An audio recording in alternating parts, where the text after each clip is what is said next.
What's going on, people? What is going on? As you already see, it is Friday night madness with the Unholy Alliance. I am your host, 6-Man K Styles, the debonair. And to the left, it's the mad scientist, Mad Mike Sports. And down at the bottom, it's the OG, Big Sam, the angriest motherfucker you're gonna ever see. Ever. And but you know, we're gonna hit you with the 3. Not 1, not 2, but 3 words. What the word says, Mike? The real raw gal. Oh, yeah. Today's roll call. YMOF Jamal, Floyd Donnelly, Solo Fam RLE, Big Ant in the building. We got Pat Norris, D Sloan, Trauma Locks, Jerry Bowie, ATL, Leo, Michael Walker. Not that Michael Walker. I know. Jack Savage, ATM, Red Swarm, Rodney Brown, Bubba, Blitz, Carrie in the building as well, folks. Carrie. Hey, look, speaking of, we got Lisa in the building as well. Oh, yeah. I was waiting for you to say that. Yeah. Lisa, our very own Lisa. Lisa, it's your birthday. Happy birthday, Lisa. Well, not really. I just wanted to say that. Oh, Lord. You remember that fake Michael Jackson episode for The Simpsons? That one. Exactly. Oh, you talking about Michael Faxon. That was his name. Right, Michael Faxon. Yeah. All right. So we're going to end it in 3, 2. All right, people. As we already know what the damn topic of tonight's show is.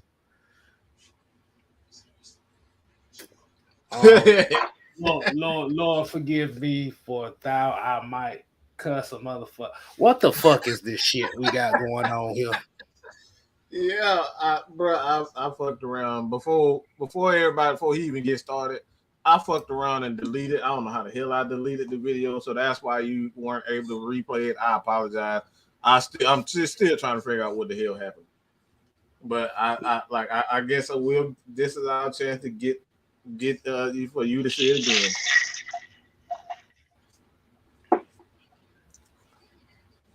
Once again, Cash Stars is not happy. Why? I sat back and I just laid on the bed and I just looked at the ceiling. I had my projector on the ceiling. You know, my projector shows the northern lights and stuff like that. I was just sitting in the dark. And I just thought about it.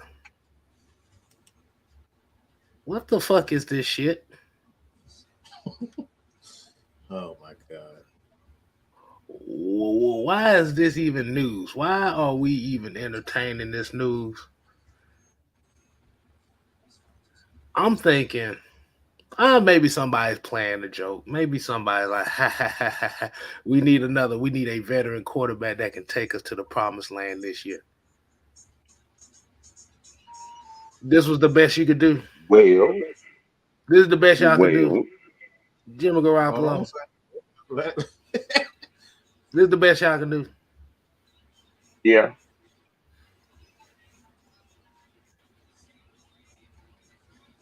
But K Styles, He's 7-2 in the playoffs. He has a 23-8 record. He just came off a Super.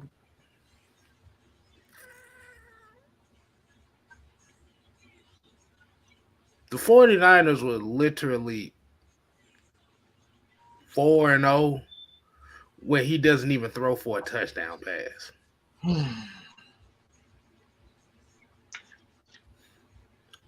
Jimmy Garoppolo, I'm going to tell y'all right now, Jimmy Garoppolo is essentially what Marcus Mariota is. Biggest difference is Mariota ain't got that type of damn team built around him. Just a point of note. They won a game with this man. Let K-Style get it out. Let him get his anger out real quick. This is therapy for K-Style real quick. Okay. Just because he's really. I don't think people understand the level of frustration he's like. So let give K-Style about a good 5 minutes so he can get it all. Okay. So when we're talking about this, so why am I going to take on another contract? Why am I going to take on a contract for a quarterback that just coming from a team that drafted another quarterback and wanted to get rid of him the year before?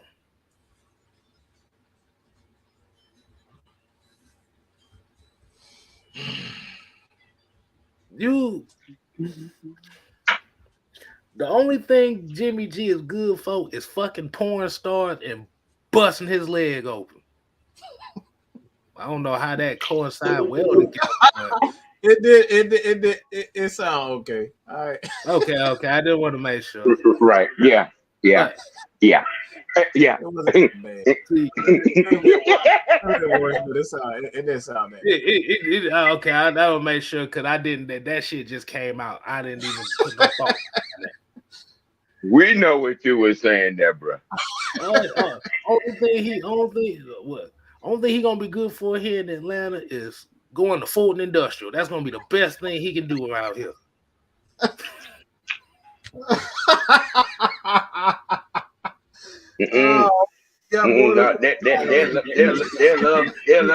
They'll love him up there at ping pong. Marvin said it best, man. For everybody putting this Jimmy Garoppolo shit out here, for everybody that's putting this out here, sit your goofy asses down and get hit by a bus.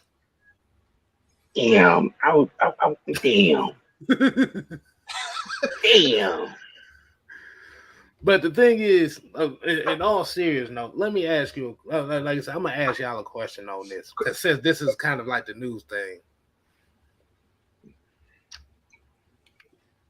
What would be the big significance of bringing a guy like that here? If you're going to essentially get the same guy that you already have, but pay double the price, and then guess what? That quote unquote $100 million.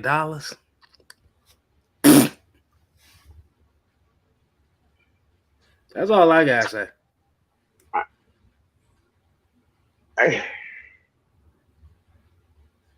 I get your frustration because I've been there a long time. You got to take into account the group of people that we're talking about. I mean, even if I even explain this next point, I mean, we're talking about a man that played in the game where he threw the ball 5 times, completed 3 passes, and they won the game. They ran the ball 40 times, about 35 to 40 times that game. I'm just saying.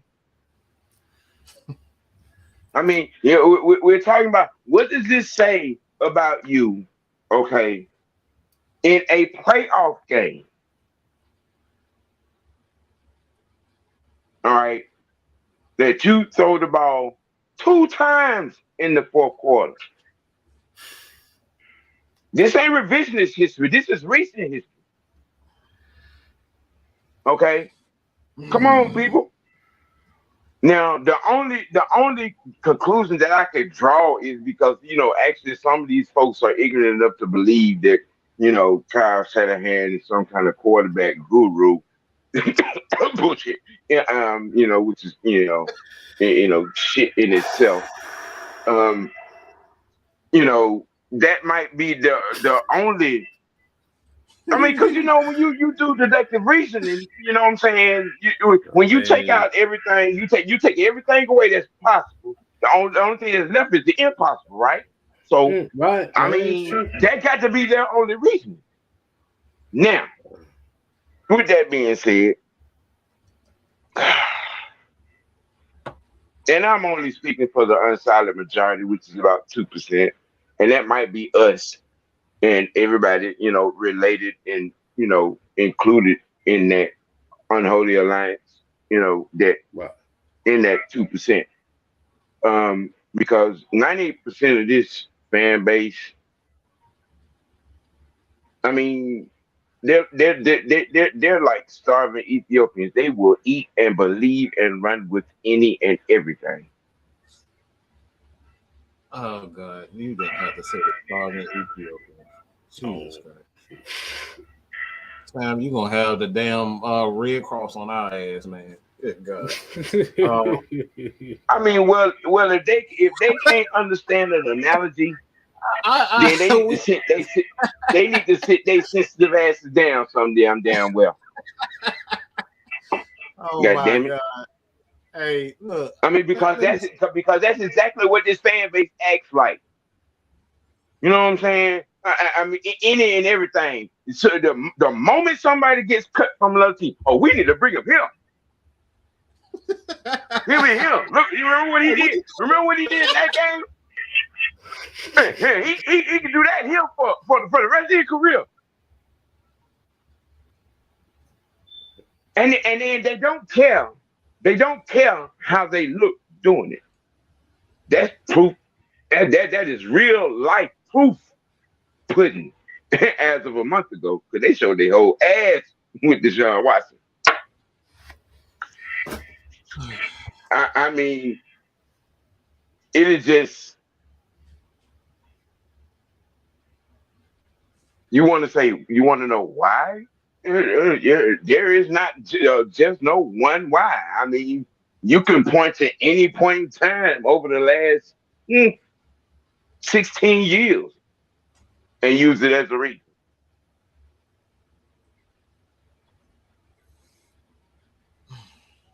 There is no concrete foundation of homeschool of thought when it comes to football and this fan base. It just isn't. That is your why. All right. So now that I've had time to really think about this situation, and I ask you or ask, what's the reason why the Atlanta Falcons would pick up Jimmy G? Mike's finna put all y'all on the couch. Logically, the only thing that I can come up with is experience. You can look at a picture. For me personally, I once ate a bad hamburger once. Okay, just ate a bad hamburger. It wasn't done, and I learned my lesson. All right, I had a little bit of problems because I ate that bad hamburger, and I never want to do that again. So every time I look at a hamburger, I say, I'm not going to eat it until I do this and this and this. So what am I saying? Well, the only reason why Jimmy G would be a good idea for the Atlanta Falcons is exactly that. Look at that shit right there and say, Desmond, you're not going to be that.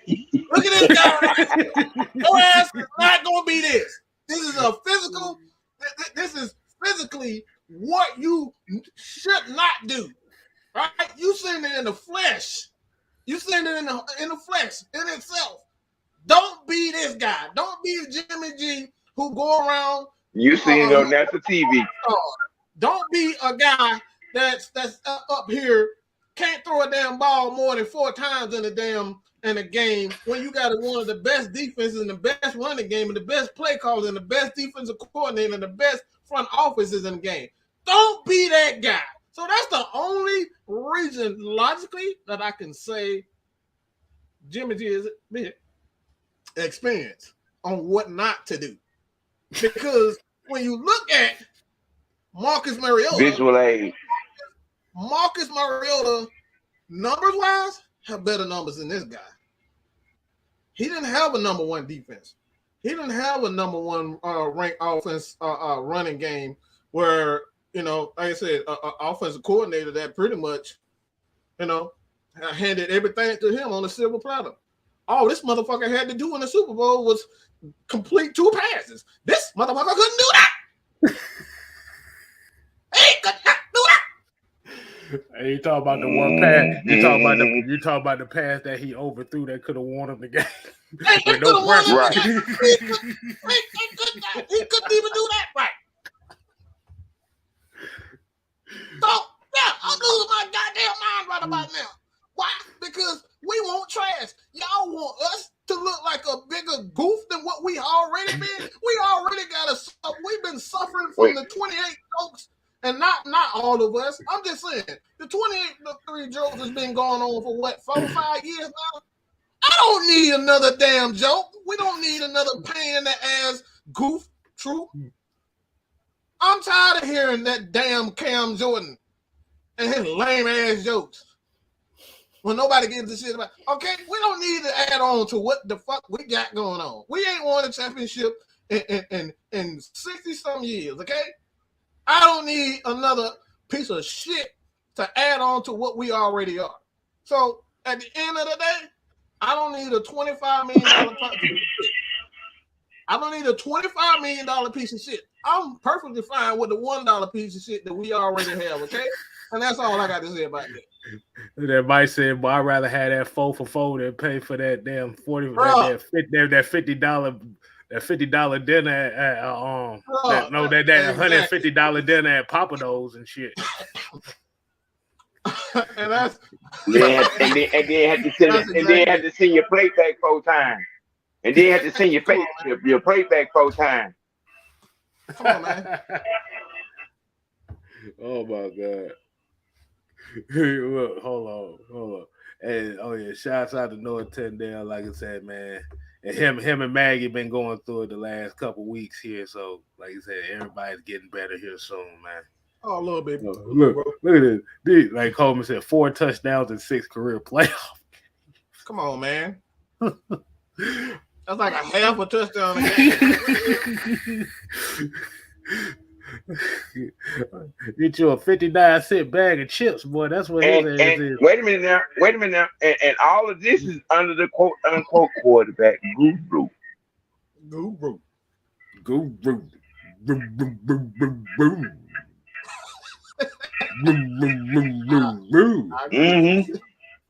So when you ask the question, go ahead, Mike. Go ahead. I'm at a loss. Like I said, this is the guy they got rid of Colin Kaepernick for. Colin Kaepernick got better numbers than this dude, and you pay him $120 million for a guy that ain't better than Colin Kaepernick.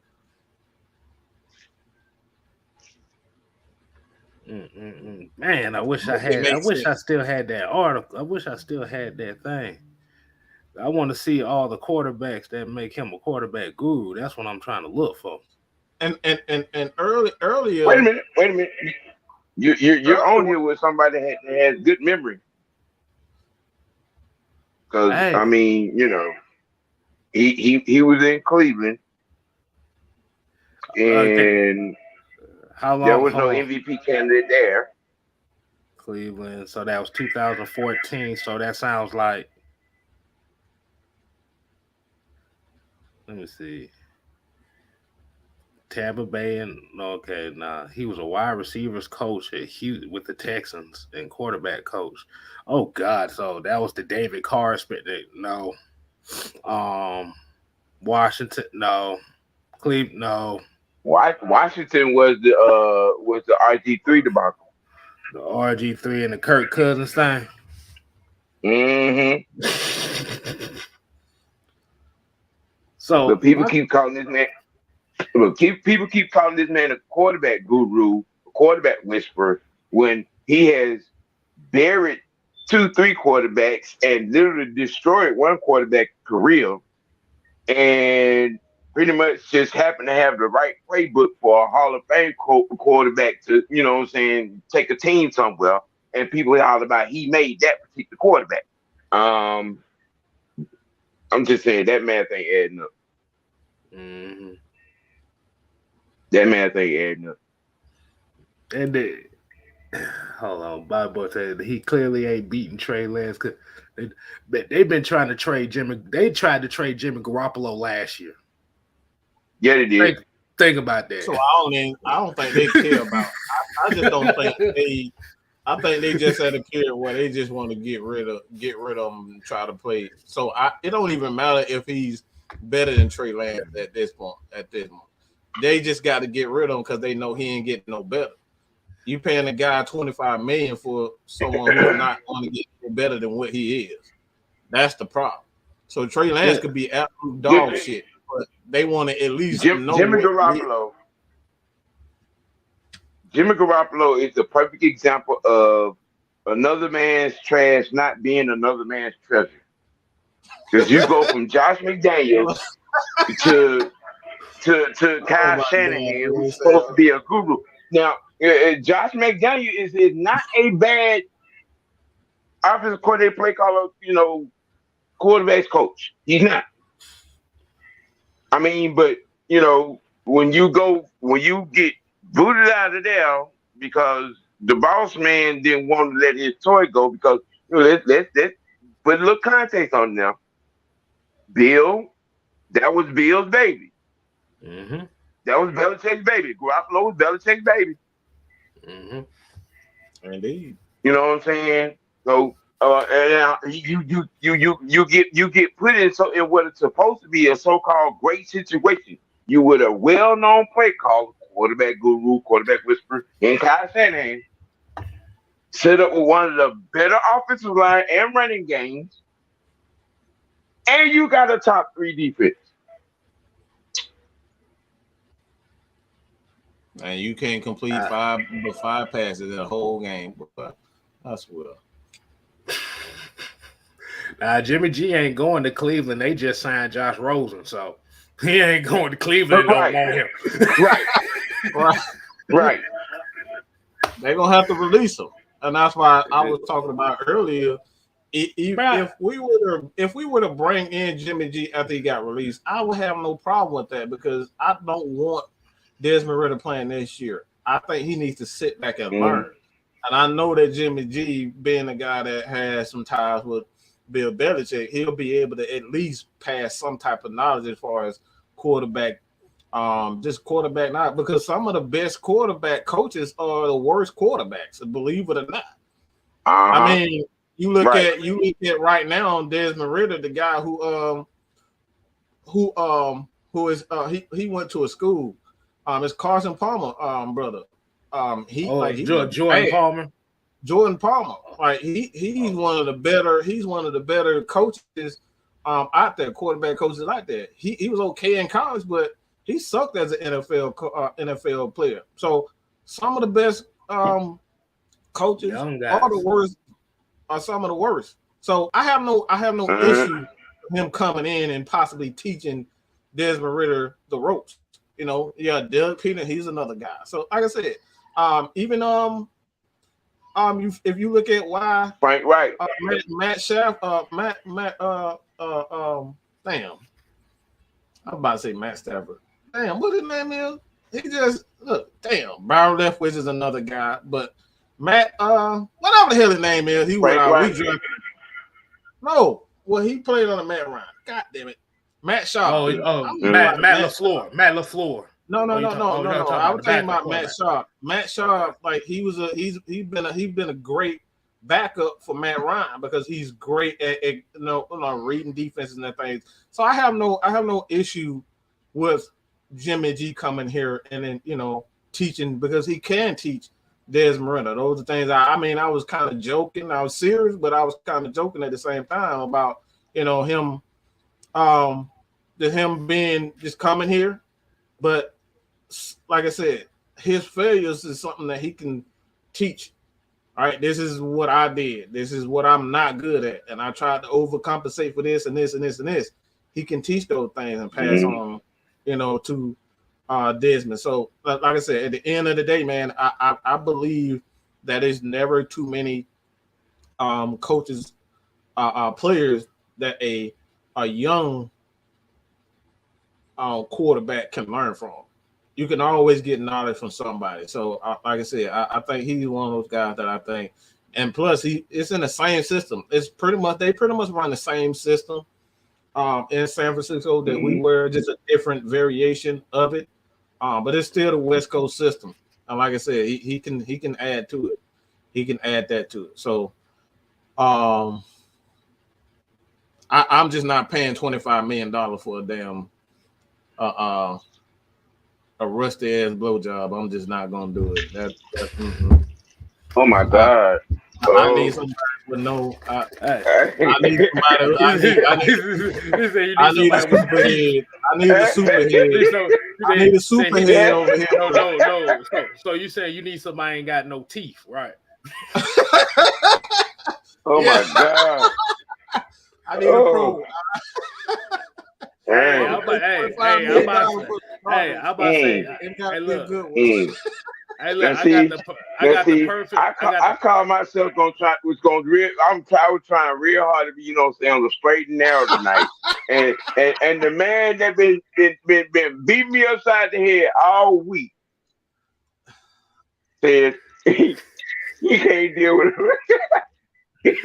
Rusty blowjob. Okay.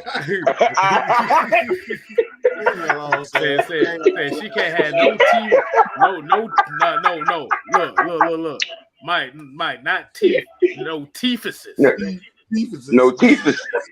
No teethus. Hey, look. If we gonna get Jimmy G, I got his currency right here, bro. You want to see his currency? Hey. Oh God, I'm almost scared, man. Wow. $1.25. That's what he wants right now. Oh my God. Hey, Blizzard Mike. Look, like I said, bro, I'm gonna pay $25 million. Hey, man, I need some souls. I need some soul snatchers out here, bro. Hey, you know what? I'm talking about shit. It got to be a motherfucker gonna bust a nut just on the mirror mention of the motherfucking name. I'm just saying. Look, for $25 million. For $25 million. Oh, not only is that ass coming in to start, but motherfucker, I mean, the mention of your name automatically turns us into a Super Bowl contender. And when you mention Jimmy G, you don't think Super Bowl contender for $25 million. So you people out here nothing over here over this goddamn ignorant ass fantasy, because that's what it is, an ignorant fantasy. Just stop. But here's the interesting point. Here's where it's interesting. It's the same criticisms that they had with Matt Ryan is exactly what Jimmy G is. It's the same critique style. See, but like I said, the issue that it come down to, and we're going to put this serious. The real issue comes with is the simple fact that people, or like you said, Atlanta media. Without being disrespectful, go ahead.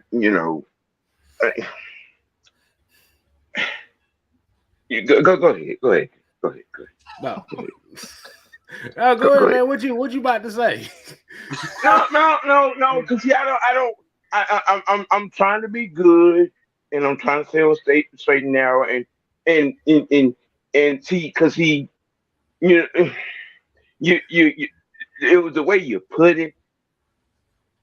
And I'm just, and the thing is that these two motherfuckers would be ignorant enough to even remotely even think that Garoppolo is any way, shape, form, fashion comparable to Matthew. Right. Right. Right. That's just that's all. I ain't trying to go down that road. But where I'm about to go with this one is, have you noticed? Just look at the timeline of how this offseason has played off for the Falcons. Yeah. First, we got rid of Matt Ryan. No. First, everybody wanted Deshaun. No. Let's go before that. Which was embarrassing in itself. Look. Let's go before that. The first thing we heard was we need a mobile quarterback. First and foremost. They went after Deshaun. They threw Baker Mayfield's name out here. For some weird ass reason, I heard Kyler Murray's name come out here. I've heard Lamar Jackson's name come out here. I've heard, like I said, even right now with Jimmy Garoppolo's name coming out here. And you know what I think when it comes down to all of that? It's not necessary. It's not necessarily the mobile quarterback that everybody's looking for. Everybody, what did we say before? Oh yeah, Cam Newton's name out there too. The issue comes down to is everybody really wasn't ready for what the hell is going on with the Falcons right now. Because be damn careful when you ask for that shit. Yeah. They asked for that shit. Right. So now that you're going through that process,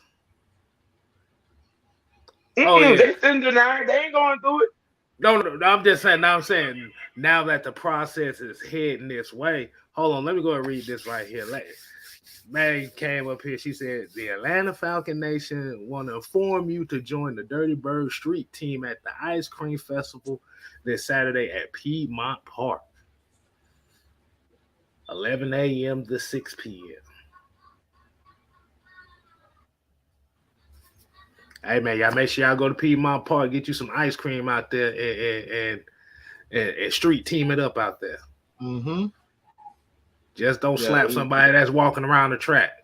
Don't slap a duck neither. Yeah, we're teaming with the Atlanta Falcons to kind of help bring awareness to, not only the team, but on the good deeds that they're trying to get. We're trying to do some good things at the end of the day, man. So much stuff going on in the world. We want to bring some positivity. All right, we're gonna give that new day the power of positivity. Oh, it's a new day. Yes, it is. And remember, you asked for this new day, man. You asked for this new day. Yes. You asked for it. But the reason why the reason why I'm saying this because Mike has heard me, and I think a lot of people here heard me say this before. We have been spoiled by Michael Vick and Matt Ryan, because if you gotta think, the majority of the fan base right there that grew up in these two eras with Michael Vick and Matt Ryan. You really didn't have a development plan. I ain't gonna say you didn't have a development plan, but they came out the bat as stars or as weapons.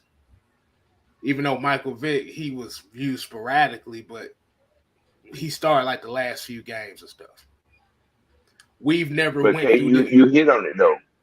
Hit on it though. Right. You hit on it with they were not ready for. There were a lot of things that the ball was dropped when Shanahan got out of here with LaFleur. We didn't have a backup. We let LaFleur out of here with Shanahan. We didn't have a backup plan for that. There was a lot of things. We didn't have no plan that meshed nothing synced together. You hit the nail on the head. There was no development. There was no backup plan. There was nothing that synced that made sense. There was no kind of plan. There was no kind of progression. None of it. Let me interject real quick, Sam. Yeah, I won't say you're necessarily wrong about it, but we actually did have a plan for it. The problem is that Thomas Dimitrov, he didn't listen to what Scott Pioli wanted to do. That's one of the main reasons why Scott Pioli left, because he wanted to hire Matt LaFleur as the offensive coordinator. A lot of people felt that he was ready for that position to be the offensive coordinator for the play, but Thomas Dimitrov didn't want him. He wanted Sarkis. He wanted his man and Dirk Cutter. You talking about after that? He didn't want Sark. He didn't want Sark. He didn't want Sark out. He didn't want Sark. Dan Quinn had to pretty much beg to bring Sark in. So, the end of the day, the problem isn't that the Falcons, and this is why we always say, we always say, if the 2, 3, 4 heads of a business, if 2 heads or 4 heads of the people who really run the organization are not on the same page, that's what happens. We let guys go because 2 of those guys that were on our staff end up going to other teams and got head coaching jobs, offensive coordinator jobs. 2 of them on our staff. These guys wanted to stay with the fucking Falcons. Matt LaFleur didn't want to go to Tennessee. Matt LaFleur did not want to go to Tennessee. He wanted to stay here. He did not want to go with Kyle Shanahan. He wanted the job here. And Thomas Dimitrov said, no, you're not experienced enough to be our head coach. It's there. It's all of that. All of that is there for you guys to check. He did not want, he felt like, and then ended up getting the guy that wasn't experienced in the NFL. So this is stuff that we talk about. Doesn't matter when it all comes down to it. When you got a guy that goes out of his way to make sure that he gets his way instead of doing things the right way, in which makes sure that everybody's on the same page with a hire. One thing I always do, if you know anything about AFN, if we feel like your energy don't match us, I don't give a fuck how good you are. You're not gonna be a part of AFN. We don't play that energy. You gotta be on the same wavelength as far as energy wise with us. Gotta be able to be one of those guys you can talk to, you will listen, and you'll follow directions properly. Because what we all do, we all about chemistry. Everybody brings something to the table, and everybody, in some way or fashion, is very important to what we do. So that's why a lot of times you'll see people come and go, is because you don't meet the same energy. And that's one of the main reasons why the Falcons under Thomas Dimitrov, you saw so many guys from Dan Quinn, defensive side of the ball. I mean, I don't know how many damn coaches that he done got rid of that was doing a good job here. He got rid of all of them. Marquand Manuel, Richard Smith, Jeff Olbrich. Olbrich, you got Richard. Brian Cox, he was the one. He did a great job. Brian Young didn't want nothing to do with this. Brian Cox got shown the door because he wasn't a yes man. Yeah. So what you're essentially saying is the inefficiencies and the fucked up years that we done had wasn't the quarterback, but it was the motherfucker that was putting the shit together. It was him. The motherfucker that was grocery shopping. I don't think we had a lack of talent. I don't think we had a lack of talent in the coaching, because we had great coaches. But when we got guys like Dan Quinn, who was an ego fucking maniac, and we know that for sure because every defensive coordinator that he had, he fired because they ultimately outshined him. One of the reasons why you can go back and look at, well, I'm not going to say that. I'll just say this. I have it on good authority that a certain guy didn't want him at these practices because he was the one that was ultimately getting the results done as far as the player development, and he ended up starting, didn't want him to be at these practices because Dan Quinn ultimately wanted all of the shine at the end of the day. And now we see this guy blowing up right now. I'm gonna just leave it like that. Not gonna go too far in depth, but this is one of the reasons why we always say you got to put your ego aside. What's best for what's best for the team? This is why I always give Bill Belichick his credit on this aspect of coaching. He will let a defensive coordinator, if he thinks that that defensive coordinator is better for him, for his team at that current moment, he will do it. You saw big boy, dang it, he retired, but Vince he was Wilfork. no, it was a defensive coordinator. The coach, the black guy, Romeo Cornell. Yeah. We saw Romeo Cornell take over his defense. We saw Dean Pease take over defense. We seen Brian Flores take over his defense. Bill Belichick don't give a damn how, like, who's in charge of his defense. He will look if you better for his defense than he is, he'll take a step back. That's just great coaching. Mm-hmm. It ain't about an ego. Yep. It's about getting the damn job done. So K-Styles is a better host than I am. Let him do it. If Sam is a better host than I am, let him do it. That's how the team. That's how you get better as a team. You got to put your ego aside, and that was one of the things that Dan Quinn did. He didn't want to put his ego to the side. He wanted to make sure that he got all the credit for everything that happened to the Atlanta Falcons.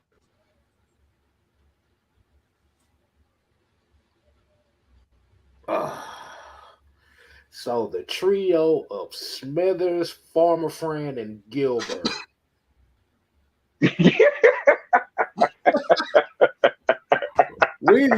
The Falcons was destroyed by the job squad. Let's just say that. But it makes sense now that you can sit back and think about it, though. Now you see what the problem really was. It had nothing to do with the lack of talent with the Falcons. We had talent. But when you got coaches and general managers and front office, man, who got egos, and this is why I have no problem with Ryan Pace even being there. A lot of people like, Ryan Pace suck, and he maybe he does suck. But maybe he has maybe he's good at something. I don't know what he's good at. That's something that Terry Funch knows. Terry might not be good in a specific area that Ryan Pace is good. Input is great. From what I've read and just looked into the guy, he's a good money guy, and also he has some every now and again, good scouting hits, and he's been instrumental in, putting, good players in right places where he's located at. Mm-hmm. You're not gonna hit on everything too. And like I said, on every move, you're not gonna hit on every move. You know what I'm saying? He had some hits, he had a lot of misses, but I can say that for every coach. You're gonna have those hits and misses. You're gonna have more misses, especially in scouting, than you're gonna have hits. But like I said, I think when you're scouting, I don't know if it's just me. I think when you're scouting, I think more so when you're going at not just the ability, but if a guy is coachable, I think what you're looking for more so anything, that gets them in the door. Because you want a team full of guys that want to learn, and want to be taught, and want to be coached, want to be pushed. And not every player is that. Mm-hmm. Yeah. What I'm saying? And a lot of times, a lot of these scouts look past those type of intangibles and looking at just the ability in itself, and then you get your Hollywood problems, if you will. You know what I'm saying? Now, what I say, when is accepting the unacceptable? You know what I'm saying? Gonna be, a lost cause. When? I mean, we talk about wanting to, what I'm saying, have the high character guys, but you walk past a lot of these high character guys and walk to these, physically able guys. You know what I'm saying? And then you end up with these headaches, with these murder cases and these domestic violence cases, and you end up with your guys, on YouTube and Good Morning America and First Reports. You know what I'm saying? Body slamming the girlfriend over a table. When you look past intangibles, I'm just saying. Hey, shout out to the Wolf, man. The Wolf came with the $5 super chat. Yes, sir. He said, get those likes up. Don't make me go loco. You gonna bring that rice and beans? Hey, big dog. That's the Wolf, man. Big dog. What it do? What it do, baby? What it do? Y'all make sure y'all go show some love on his channel, man. Too. He's up and coming. Oh, he just dropped. Yeah, he just dropped something. I gotta check that out. Right. He just dropped something today. Right. But so I'm sorry. I had to look back. And contemplate my life. Just thinking about this.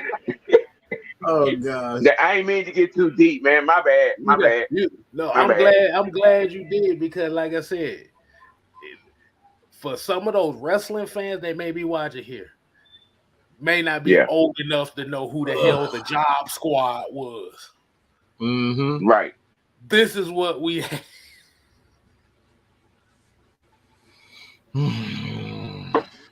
But fuck them motherfuckers.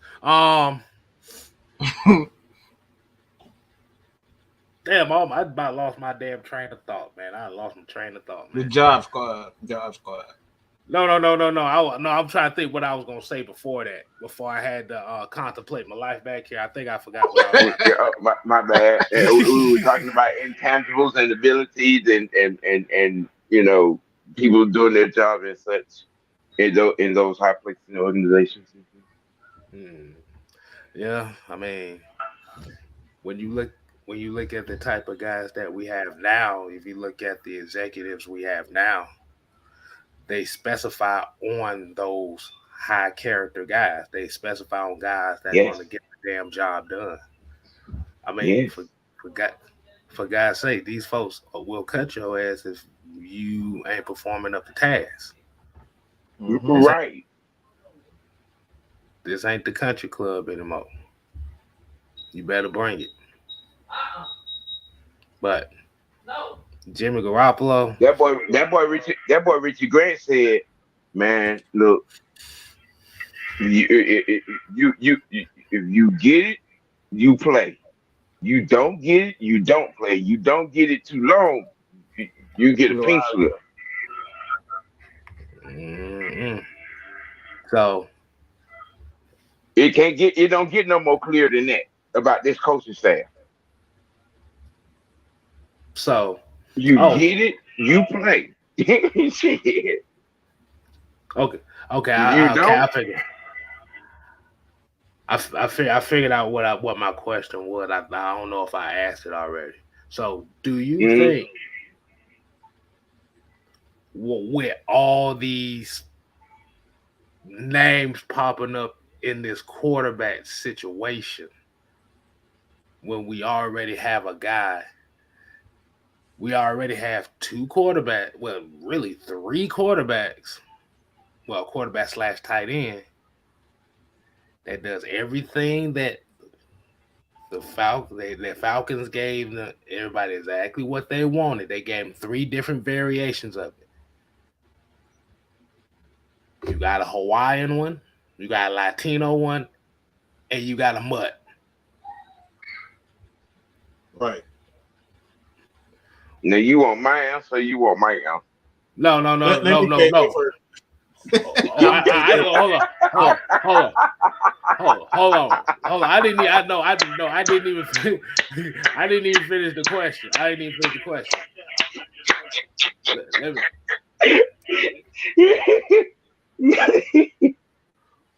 Well, what I was saying is, why is it when you're, and no, Desmond Ritter's not a mutt. I'm gonna take that back. He's blended. We just gonna call him blended. He's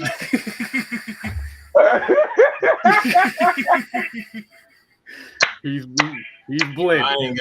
I'm not in that one, y'all. He said, hey. No, but for real though. Why is it? Why is the developmental process? Why are people afraid of the developmental process? Why do y'all think that is? That's easy. Wait. I don't know. Wait, because it's a question because I'm trying to totally understand this question. It's just a quick question. When you say understand the developmental process, in what facet are we talking about here? I'm about it. Yeah, I'm talking about as far as not letting the guys develop into their roles. Oh, that's not easy. Developing naturally. But the thing about it is it's more so. That's easy, K-Style. Go ahead. That's easy. What you got? They head too far up everybody else's ass. When you're so focused on what everybody else is doing, you lose focus on what needs to happen. Everybody's sitting up here looking at what the Rams are doing, what the Colts are doing, what everybody else is doing. It's like, why we can't do that? How many times have we gotten questions, man, how the hell the Rams keep getting all these signing all these good players? Well, they getting rid of all these players. You don't hear about them releasing players. They release Robert Wood. They let the receiver. They let Von Miller. And then you just have been talking about they got what's the linebacker from Seattle? Wagner. Bobby Wagner. Well, they just released 2-3 players. That's how they able to do that. So when you're so focused on what everybody else do, that's the problem. You're not looking at how they got to that position. They traded away a quarterback that they thought was going to be a franchise quarterback. They got rid of 2-3 other players. They extended guys. Their left tackle ended up retiring. That's how they got money. So, like I said, you're not looking at what the process is, how they got to that point. You're only focused on what the moves that they're bringing in. It's like this. You know what I'm saying? It's like having in basketball. You see Trae Young. And it's just, Trae Young, let's use Golden State because obviously they're the champion. You don't look at the fact that they sign guys like, Wiggins. You didn't see the fact that big boy Looney has been developing as a defensive star and a rebounder. Like he's one of the better defensive big men in the league. Yeah. You don't look at those things. You don't look at the fact to be only 6'9". To only be 6'9". You're not looking at the fact that even though Klay Thompson isn't scoring as much that he used to, but he coming back is still that same defensive starter he was before. You're not looking at those things. You're not looking at the fact that a guy like Jordan Poole, he may not give you a damn thing on the offense, on the defensive side of the ball, but he's one of the best 6 men in the league. Those are the things that you're not looking at. You're so focused on what Steph is doing. You're so focused on what Draymond is saying and what Draymond is saying in the media, you don't look at the fact that Draymond is the engine that makes that whole team going. He don't have to score. A lot of times he only has to score 10 points in the game. All he needs to do is get rebounds and pass everybody the ball. And he does that. You're not looking at the small stuff. Trust and believe. Draymond was the one motherfucker that was happy about Klay Thompson coming back. Mm-hmm. Yeah. Mm-hmm. And for that reason, cause that's his defensive homeboy. Exactly. Dre and Klay get it done on the defensive end together. The communication between them on the defensive end is pretty much like no other. Mm-hmm. So trust me, Draymond Green was the happiest motherfucker on the planet when he saw that man in practice being able to do what he know he can do. Right. Trust me on that. Because he knows on the defensive end of the court, certain things he got to worry about with Klay on the court. Exactly. And those are the things that we talk about when we say about the Falcons. You know what I'm saying? Like we look at Kyle Pitts right now. Kyle Pitts may not have to worry about getting doubled and tripled. If he get doubled, he got Brian Edwards right there. He got Drake London right there now. Now he has help. Now he got CP. CP don't have to worry about getting all them big ass hits and everybody focusing on him anymore. He can be even more dangerous. I don't think people understand. So, like I said, it's about everything in its entirety, and that's what a great coach is able to do, is create those mismatches and more opportunities for other guys. It's really, as a coach, your job is to create space. It's to create space. That's what your job as an offensive coordinator to do, is to create space. The more space that you can create, the better your team is going to be. That's where Julio Jones and Calvin Ridley, that they did so good for this team. That's what we're missing, that ability to create space. Because if you look at the offensive line, and it's something that, as a matter of fact, I'm going to drop this Monday. I'm going to show you guys some steals because Facebook be tripping. Not Facebook, Facebook be tripping too, but YouTube be tripping on the film. So I'm going to give y'all some steals on the spacing, the difference between the spacing with the Julio Jones and the spacing without him. And you'll see what I mean. The spacing in front of the offensive line, that's really it. Because with Julio Jones, you got a little bit more space as far as the offensive lineman to be able to, get. But when you got Julio and Julio isn't there, bruh, you got 6 or 7 guys that's standing right over your center. That's not good for any center in it. I don't care how good you are. That's not good for a center to have 6 or 7 guys standing in front of him. But go ahead, Sam. What you got, man? I wanted to piggyback off of something that Mike had said. He kind of went off into coaching a little bit, and I think that's something that also that this fan base is overlooking. The impact and the ability in itself of this coaching staff. I mean, because to be so down and not and it's just not sitting back and looking and seeing and understanding what's happening. You look at last year, you look at the results of last year, and then you look at what happened in the offseason, and you honestly gonna sit here and have the mindset, oh, we ain't gonna win no more than 2-3 games. How?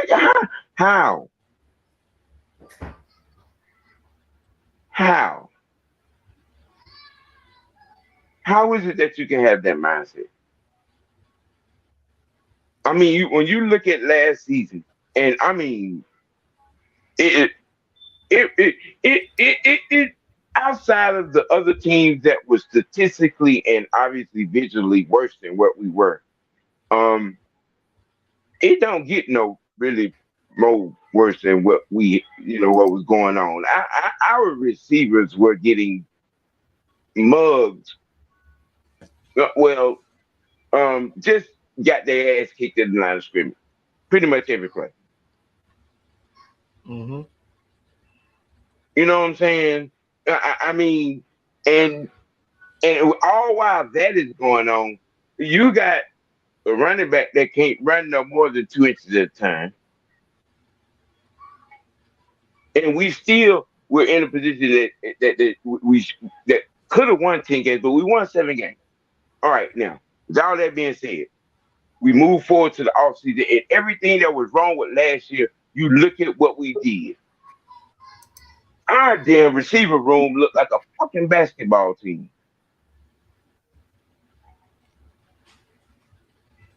You look at the running back room. If you have gone and looked at film on our 5th round draft pick, and you honestly gonna sit here and say what you're saying about what's gonna be going on with the offense, you look at the tight end room, and you still want to have that opinion, and that ain't even discussing the defense yet. Hold on, Sam. Hold on. We not have look, we haven't seen your ass in a long time. I know. We not doing that. We not doing that today, man. I know. We're not doing that today. We haven't seen you in a long time. I know. Not doing that today. This conversation is actually about real football. Yeah. We're not doing that.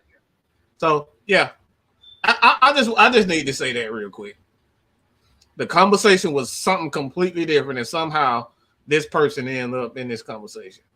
I don't know how. It's just like magic, bro. It's just like, look, I was like a no-look pass. You turn your face, and then next thing you know, somebody that look like something. Look. Never mind. What person? I was talking about Arthur Smith.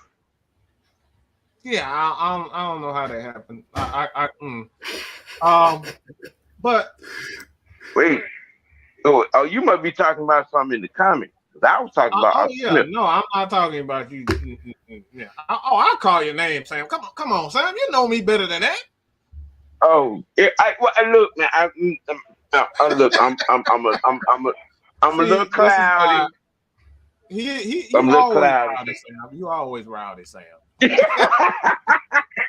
Hey, that ain't nothing. Hey, look. I'm gonna give y'all a quote for tonight, and this kind of pertains to what Sam was talking about with the mindset of the 2-14.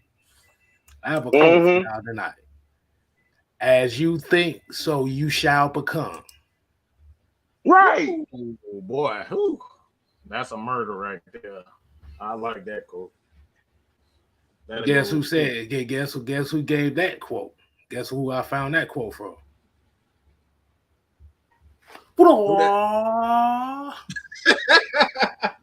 No. As you think, you shall become. So if you think philosophical, put your ass on the couch, ass. What you know what? That's what he is, Michael. That's what he is. Michael, love you, mean it. What the hell I do? I ain't did that. Hell, I ain't say that. I wish I was Bruce Lee. Shit.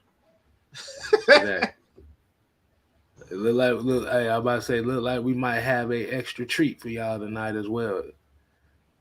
Oh hell, there goes the neighborhood.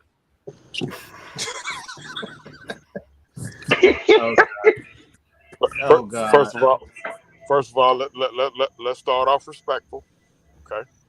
Let's start off respectful. I always like to start respectful because I know whenever I'm involved, it's a highly unlikely chance it's going to end disrespectful. As long as you know. Good evening to everybody. Good evening to everybody out there. Hey, this your boy. Hey, look here. Hey, I was a little tardy to the party, but hell, hey, I'm here. I'm gonna shut the club down. OG Truth Hurts in the house, baby. OG Truth Hurts is in the house until my damn battery, until my phone die because I'm driving. So, hey,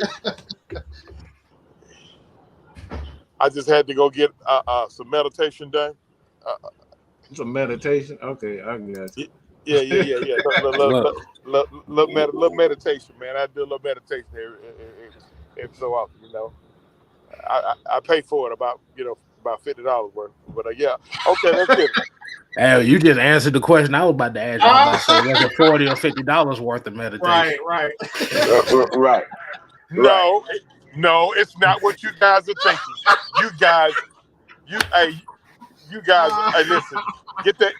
Y'all got to get that evil spirit out of y'all. Oh, I was actually Fred, getting some meditation. Do we have to relinquish transcripts? Do we have to relinquish transcripts? Listen, I know I got a bad track record. I do. I listen, and I get it. I understand why you guys may think like that about me. I have given you reason, but I was actually getting some meditation and a brain massage. Yeah, I heard the key word. He said brain massage.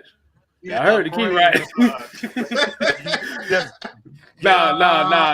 Hey. No, I was what I was about to say. Come on, K-Style, come on, man. Hey, if I lose you, no. You know I got K-Style, if I lose you, I know I lost the rest of them cats. Hey, look, no, you know I'm just joking. I can't lose you, K-Style.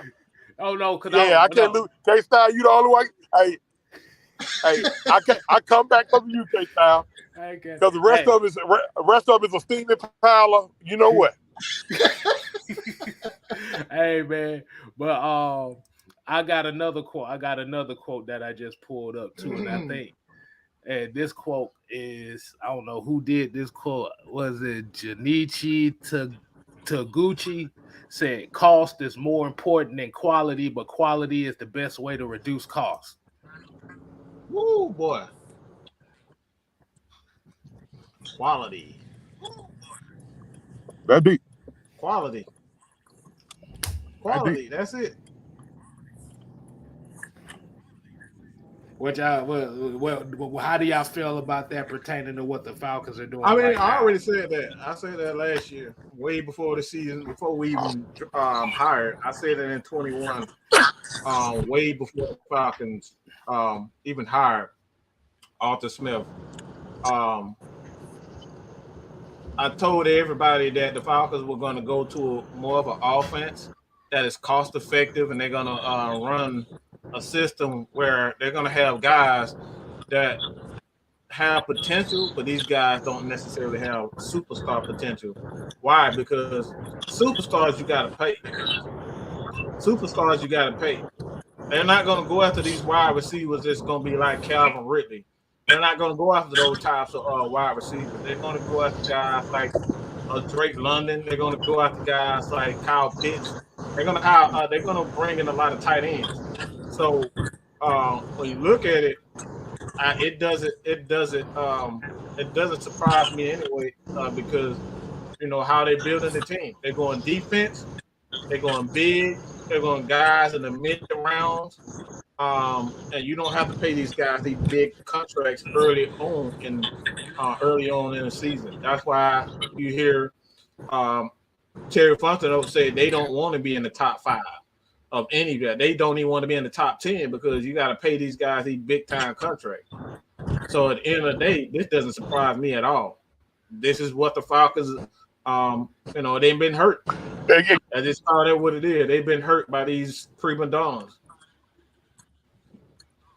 Yeah, you know what, man? It kind of seemed like they're doing the kind of the Moneyball philosophy, the movie The Moneyball with the Oakland A's and Billy Bean. They kind of doing that, getting guys who can produce but don't cost so fucking much, you know. And so that's a good approach. That's a good approach to take. Now, you mix them guys in.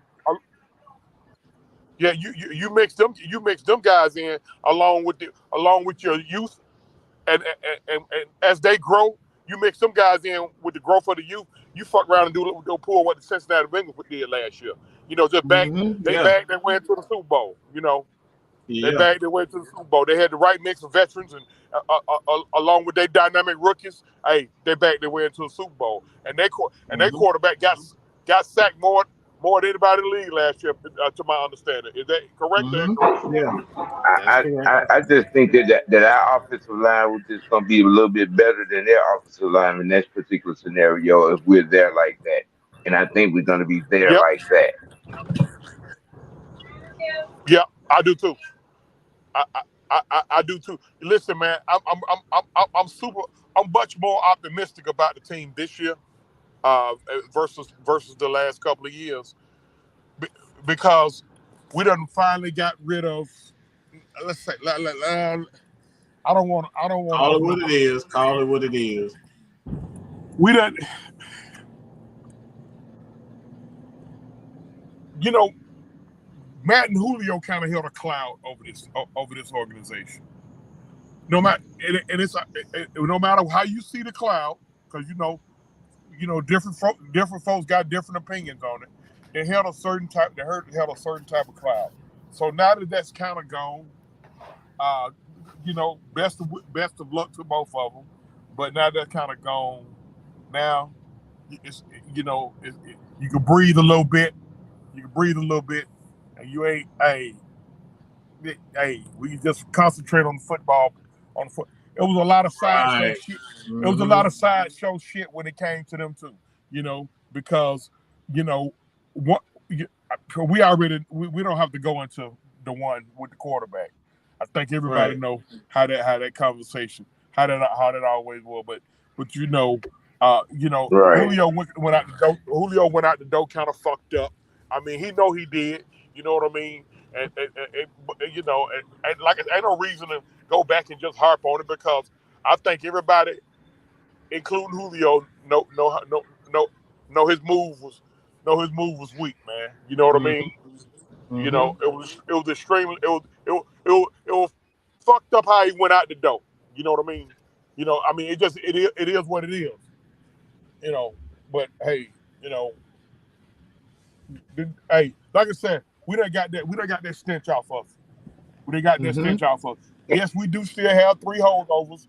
We do still have 3 holdovers for the Super Bowl team, but them guys, they come to work and do their fucking job every day. Jake Matthews, I'm not a big fucking job. They ain't with none of the the semantics and all that bullshit there. They come to work and do their job. So. But I feel good about. I've been feeling good about this team this year. I've been feeling good about this team. Yeah. I kind of got a good vibe about Terry Fontenot and Arthur Smith. Arthur Smith is really is the type of coach that I've been thirsting for this organization for years. Kind of a no nonsense guy who ain't necessarily buddy with the players. He ain't buddy with the fans. He ain't buddy with the media. Right. He just come here and he do it his fucking way on the highway. Period. Mm-hmm. He doing it his way on the highway. I love how he answered questions. That's just like before we decided to move on from Matt. I remember he got asked a question. Would you ever consider not trading Matt Ryan? His response was, "Look, man, we're not gonna paint ourselves into a corner. We're not and say yes or no. We're not gonna do that. Right. We're not gonna paint ourselves into a corner, because when you go to making them type of statements, Travis Flink with the Hawks done found out the hard way. You're gonna have to eat. You gonna have to goddamn bank on what you said, or you got to stand on it. Yeah, you want to pretty much stand on it. Thank you. So I mean, but I got a good feeling. I got a good feeling. Now, when I say a good feeling, I don't need none of these overly smart dummies to go and say, "Oh, G. Truth Hurt predicted we're gonna win the Super Bowl." Look here. No, I didn't say that. Okay. All right. Let's just let the record show that. So. Mm-hmm. Right. Yeah, but I got a good feeling. Because I'm to be honest with you, man, I'm overly impressed that they was able to somehow get 7 wins out of that, man, last year. Mm-hmm. Coaching. In fact, I'm borderline. I'm borderline shocked they let you get 7 wins out of that. Mm-hmm. He got a question for you. It should have been 10. It should have been 10. He got a question for you, yo. All right. Yeah. Go ahead. Go ahead. Hold on. Before I get to this question right here, hey, I want to share some with everybody right quick. I wonder if y'all remember this. Mega Millions. No. Is that what's going tonight? The Mega Millions? Nah. That man in the store getting him a blunt. That's what he's doing, man. Mike. I'm here with y'all, man. No, look, Mike. Yeah, he getting him a Mega Millions ticket. Hey, look, Mike. Remember the 2020 season? That's when we kind of started doing this. Mm-hmm. By the 2020 season, right? Yeah. I want to ask everybody a question is, what if I told you, you know what, I'm gonna show you the picture so I can explain it. If y'all remember this show right here. Ooh, I remember this. Yeah, I remember that. Yeah. Mike distinctively said in this show with the Tennessee Titan hoodie on. People thought I was crazy why I did that. He said your ass was set tripping. But Mm-hmm. he was saying that the coaching culture in Tennessee is what the Falcons needed. This was back in 2020. Mm-hmm. And Lord and behold, the next offseason, who was the head coach? Arthur Smith. Oh, what? Look, bro. Look. I remember. This is why we tell y'all to watch our show. We called it. We've been calling this for a whole. And look, everybody thought I was a Tennessee Titan fan and everything. Look, hey, bro. We do our research. We do our research, and 9 times out of 10, we absolutely right. Why? Because we listen and listen to what the Falcons are saying, and look at what the team needs. Mike, we needed to get tougher. Mike, I'll be the first one. The first one to jump on your horn, dog. Mike was the first one. Mike was the first one that mentioned Arthur Smith when it came to when they was on the court. He was the first one that was on that Arthur Smith train. Him and Don was on that train. And him and Don, matter of fact, the conversation was Arthur Smith and Don Mondale. And Mike was more adamant about Arthur Smith. Bro, I didn't know Jack. We gonna call it spade. Mike called it. Mike called it. I remember it. I remember it was about. Matter of fact, it was about 20 some minutes after I done my live. I remember the conversation. Mike called it. I don't remember. He was on the bro, I don't know jack shit about that. I ain't know nothing about Arthur Smith. I ain't know jack shit, bro. I didn't either. I mean, look, I didn't know nothing about it either until you know what I'm saying, until King Henry was acting the fool, you know what I mean?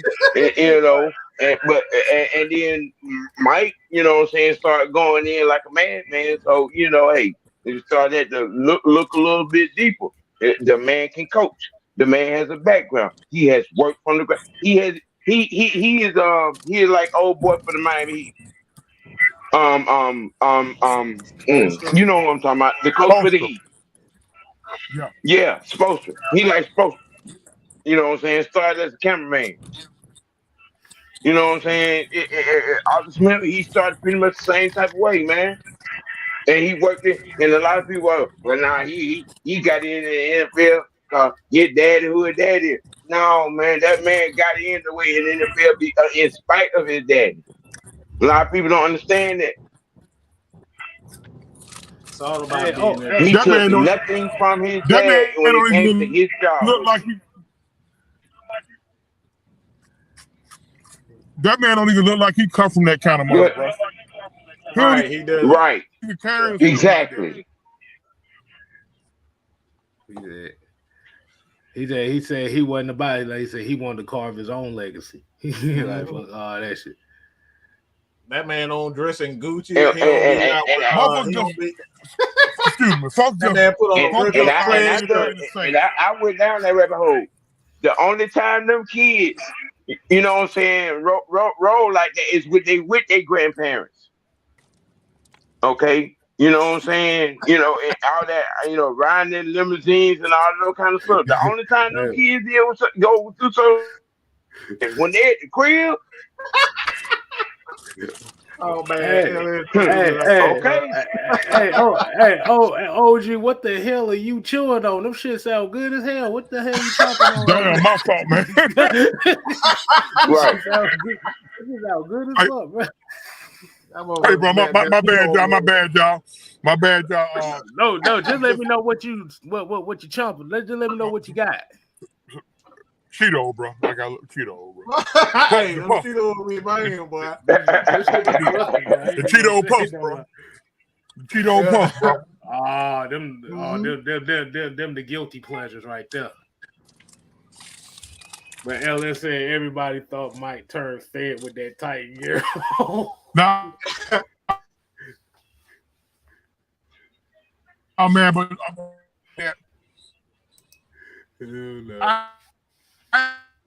I never heard that man speak on it. Then, He hasn't. He doesn't. Right.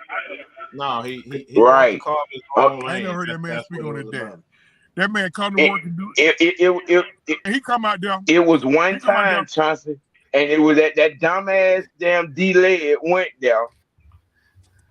That dumbass D-Led, and he told him, he said, my father's life is not my life.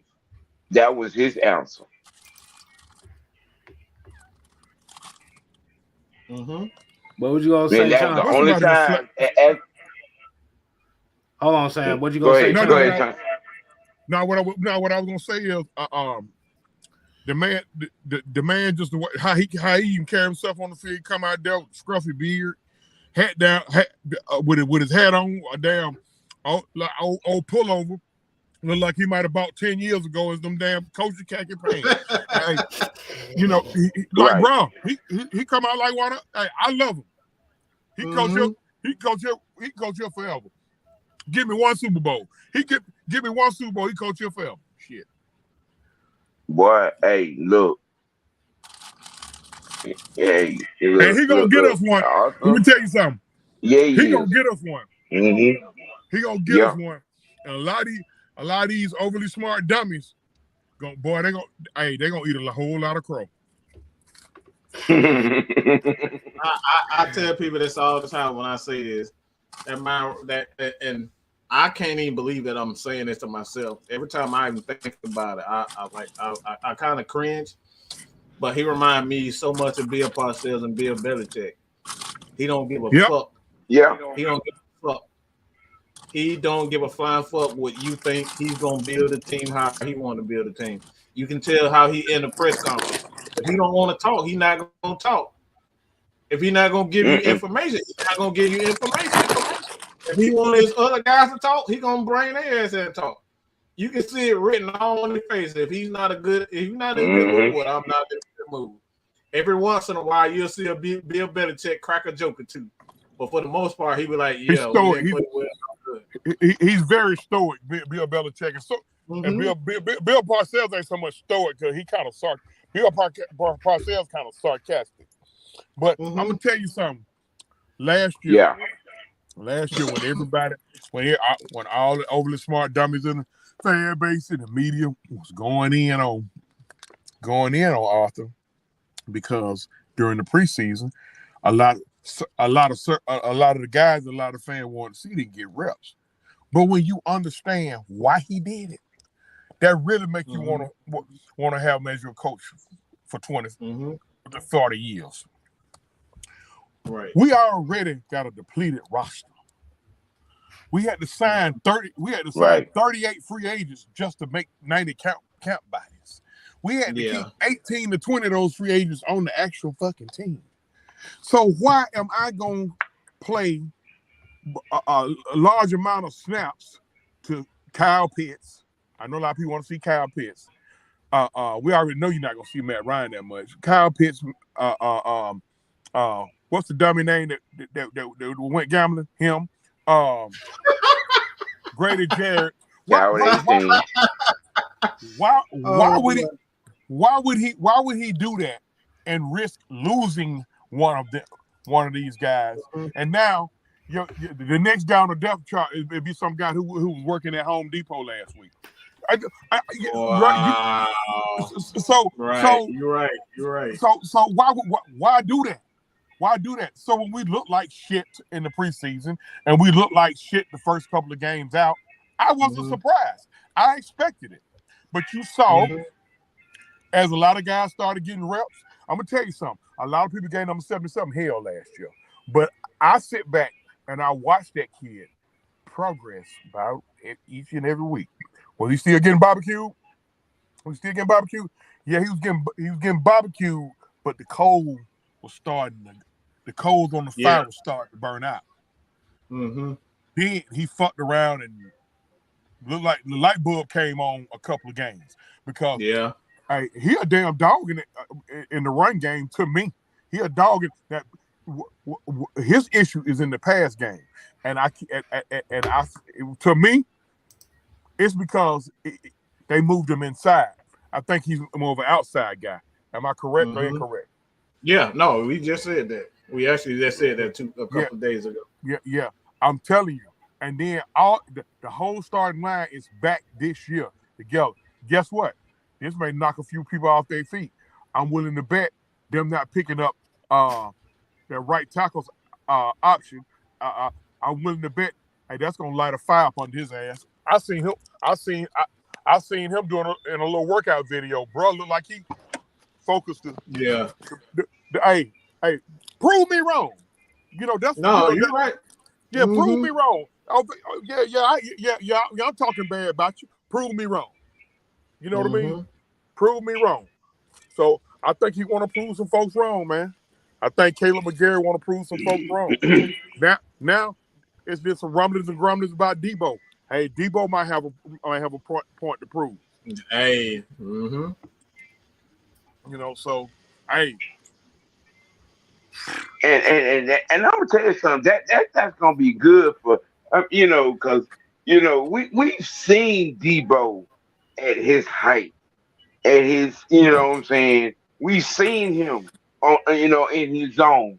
So I mean okay, all right, y'all keep talking that. Like Mike, you said it, I've said it, KSI, you said it. You know what I'm saying? Chauncey, you said it. These athletes, they're human. They're on social media as well. They see these fans and they fan base, what they be saying. Oh, hell yeah. And trust me, Debo has seen y'all out here talking this foolishness about him. They ready to prove it He wrong, has man. seen it. He done ate it. He done diagnosed it. He done digested it. Trust me. Boy, I can't wait for this. Boy, I cannot wait for this season right now. I can't wait. Hey, let's kind of switch it. Let's kind of switch it real quick because this is a conversation that I want to get everybody. So I apologize to all the Falcons fans out here that want to talk Falcons football for 3 hours, but I got to get this in because this is one of the most. I don't think we'll see this in quite some time.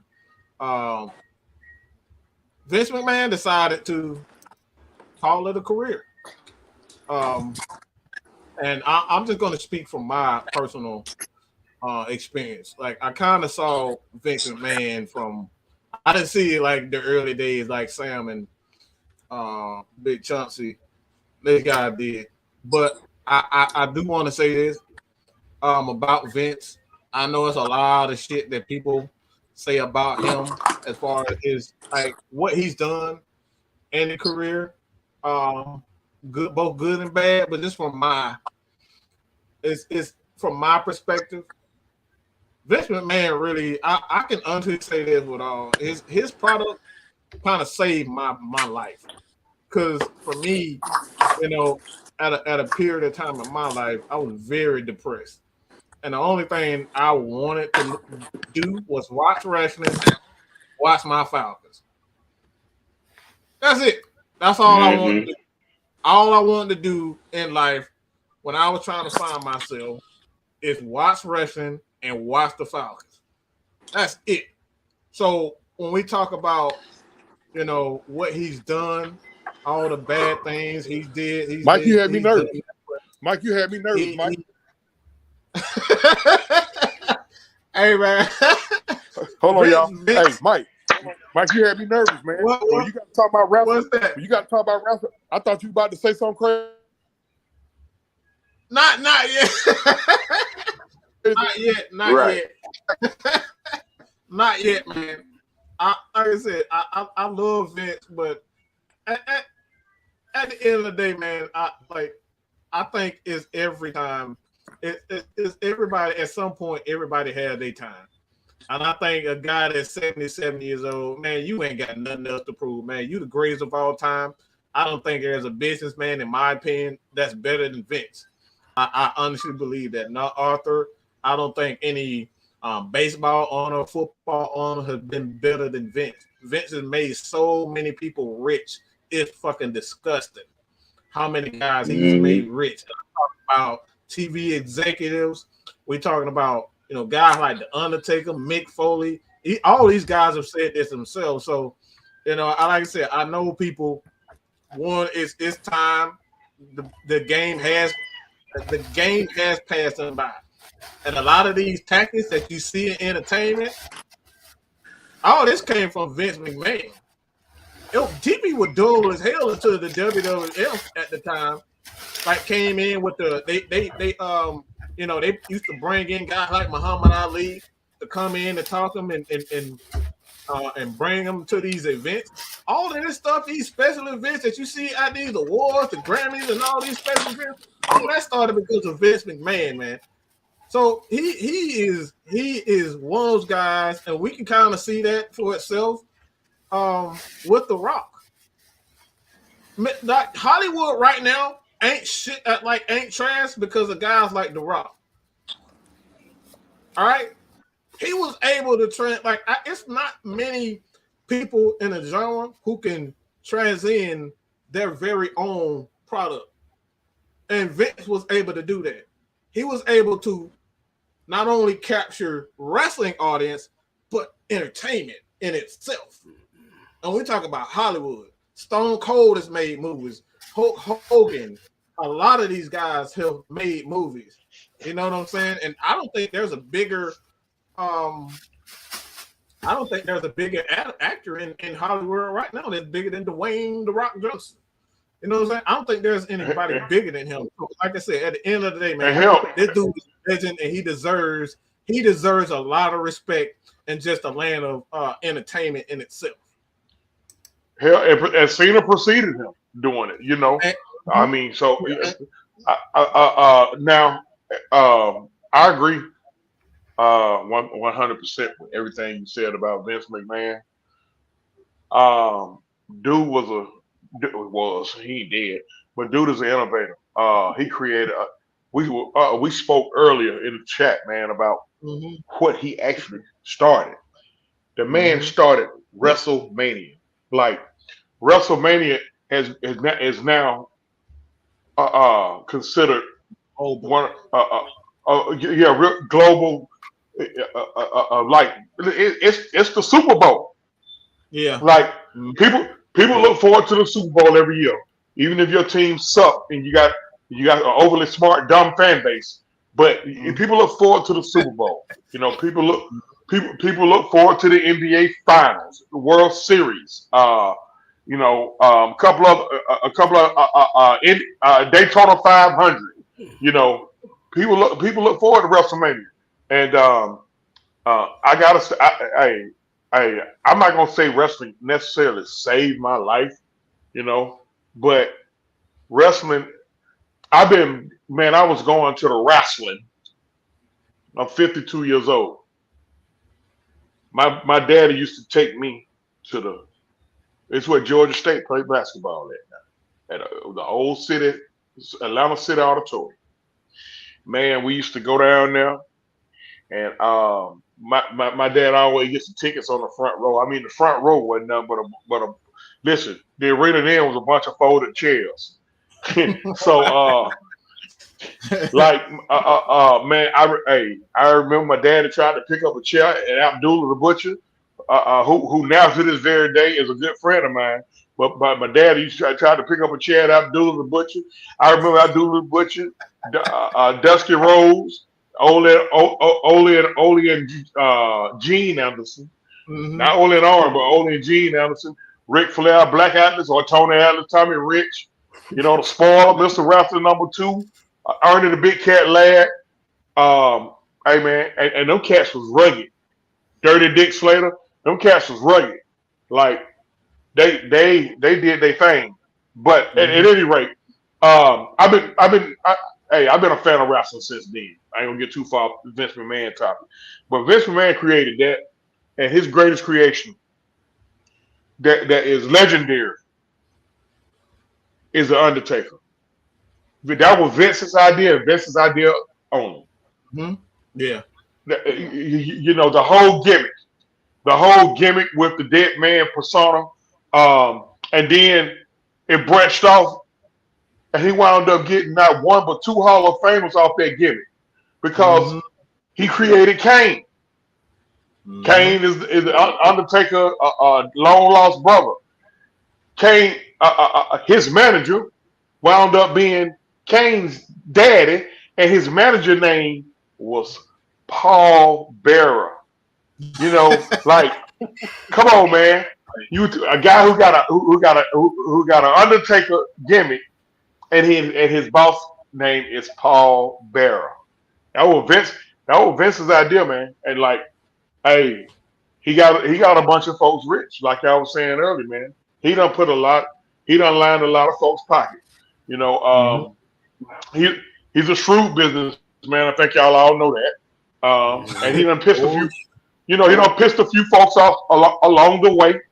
So I think his timing is perfect. For whatever reason, he retired. A lot of the naysayers gonna say it's because of A, B, C, D. Okay, well, guess what? You can go through the alphabet three goddamn times and come up with a lot of shit why Vince McMahon should have been retired. Mm-hmm. But that still ain't gonna discount or discredit what he has done. I think it's perfect. I think it's, but I mean, really, he's 77 years old. Vince go ride off into the sunset. Build a billionaire empire. Go on, let Steph, Shane, Sean, and let them run it, man. I mean Triple H.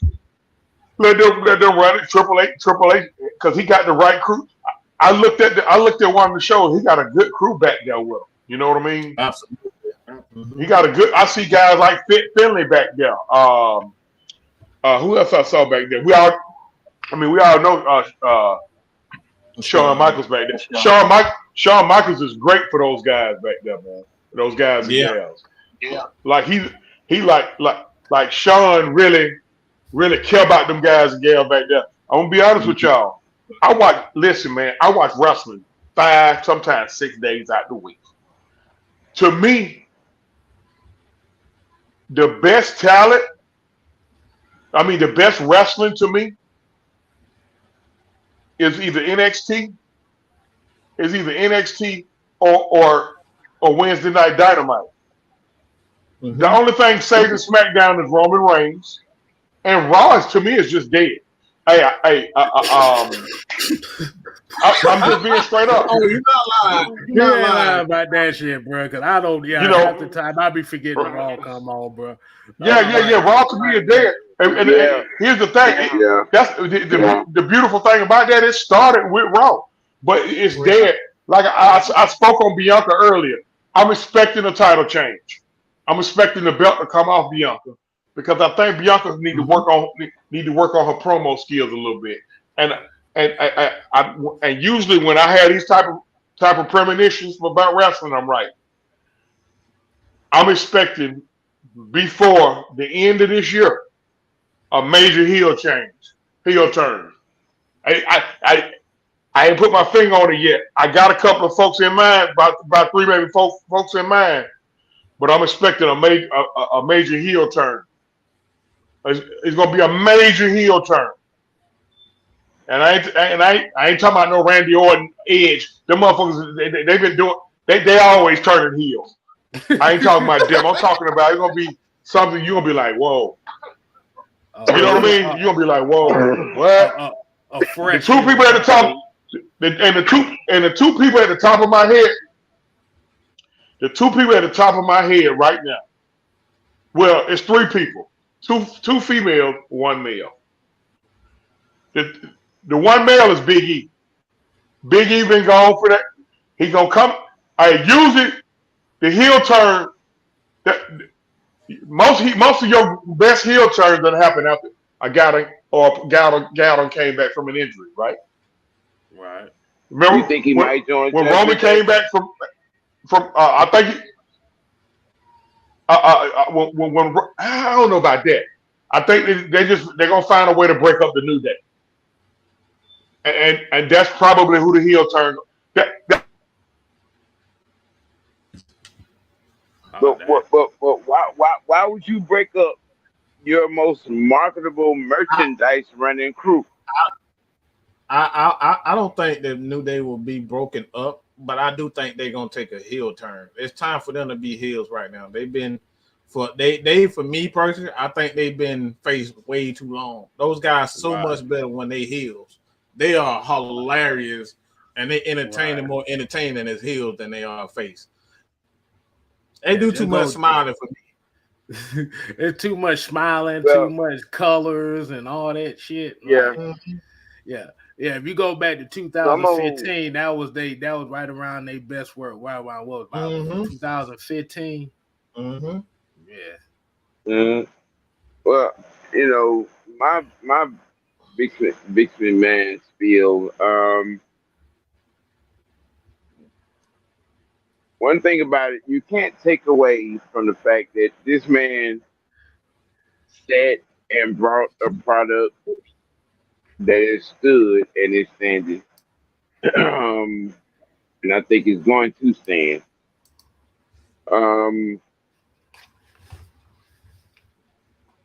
I think the ghost of his doings and past led to today.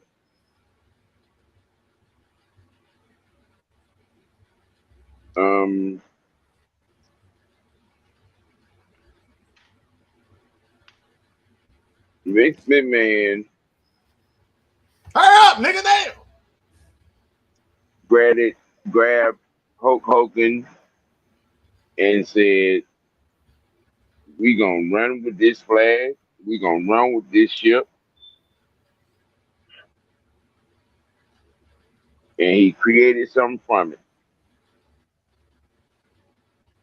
Who was that? The New Day? No, you know what, Sam? I'm gonna tell you something. I'm saying in the beginning. In the beginning. It's funny you said that. Yeah. And it's funny you said that because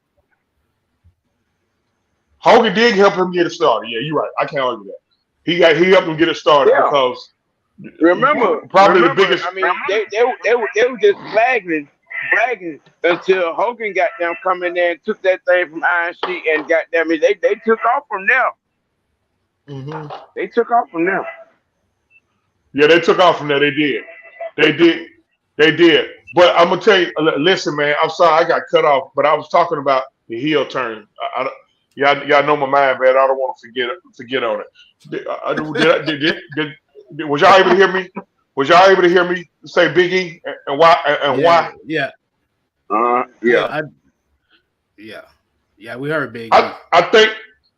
Yeah. The only way a heel turn would work on Big E would be on a New Day. To be on Kofi and Xavier. But the two women gonna shock y'all. One is Bianca Belair. Here's why. Not really, because she was kind of a heel at NXT. She already had that persona at NXT, but they turned her to a smiley face woman. Because that's what the EST was. Now listen, I want y'all to. I know about all that, but and let me state my reason why, and it may make sense. They about to take the belt off her again, probably. So once they take the belt off her, now Ted's gonna start acting funny with Angelo, but they're not gonna break. They're not gonna break the Street Profits up. But you're gonna start seeing a little tension. Ted's gonna want either Ted's or Angelo gonna want to go singles, and Ted's gonna feel like he getting the short end of the stick, and him and Bianca are gonna turn together.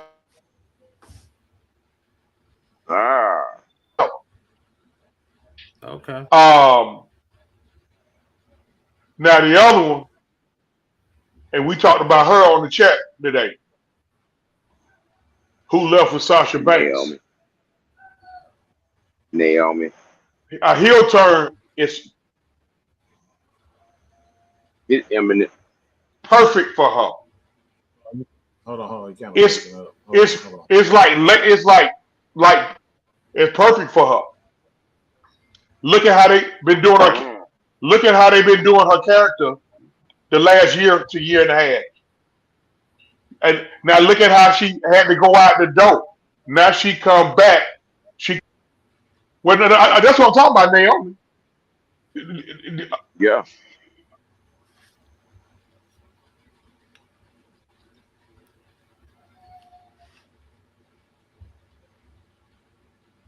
Oh, he kind of. I'm surprised it ain't even happened already. Honestly.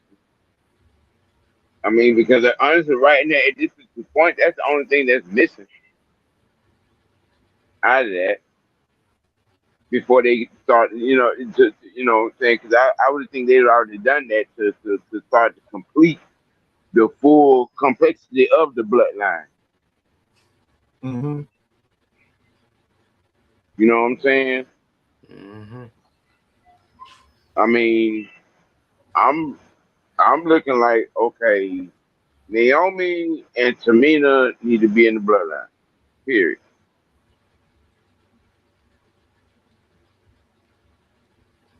That makes sense. And we're gonna start kind of closing it down. Cause Big Chauncey look like he's still frozen. I want to get my investment, man. I ain't even get mine yet. Well, like Big Chauncey said about creation, enjoying the bloodline. It's perfect.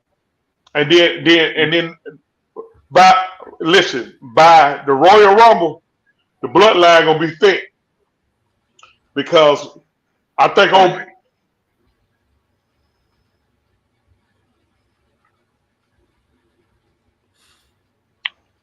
Yeah, he breaking up. Go ahead.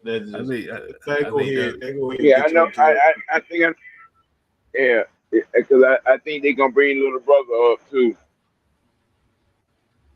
I think that's what he probably. You know what? He about to come because let me tell you what happened last Friday on SmackDown. He showed up on SmackDown. And he got and the dude jumped him in the back. Some other dude from NXT jumped him in the back and fucked him up real good. So probably when he come back from injury, quote unquote injury, he gonna come back and that bloodline gonna be thick. Mm-hmm. Yeah, that bloodline gonna be thick because they gonna turn him into an animal. Yeah. Mm-hmm. Oh yeah. They gonna turn him into an animal. But My can't thing, sound get to it. wow. Like I said, we can all agree that Vince McMahon was the greatest heel wrestling has ever seen. Oh yeah, no question. Unfortunately, yeah, ain't lying. The greatest heel in wrestling history. And I'm gonna tell you something. You know what? Thank you for that, because that rivalry between him and Stone Cold Steve Austin is second to none. Mm-hmm. Like, they had a rivalry for almost 20 years, or for a good 10 to 12 years. And hey, man, folks look forward. See that Attitude Era. Hey man, is why Vince is a billionaire. The Attitude Era is what got folks, the average Joe Blow, locked in with wrestling. The Stone Cold, Trips, with D-Generation X, the Nation of Domination, shit, Stone Cold, the Undertaker, the Heart Foundation.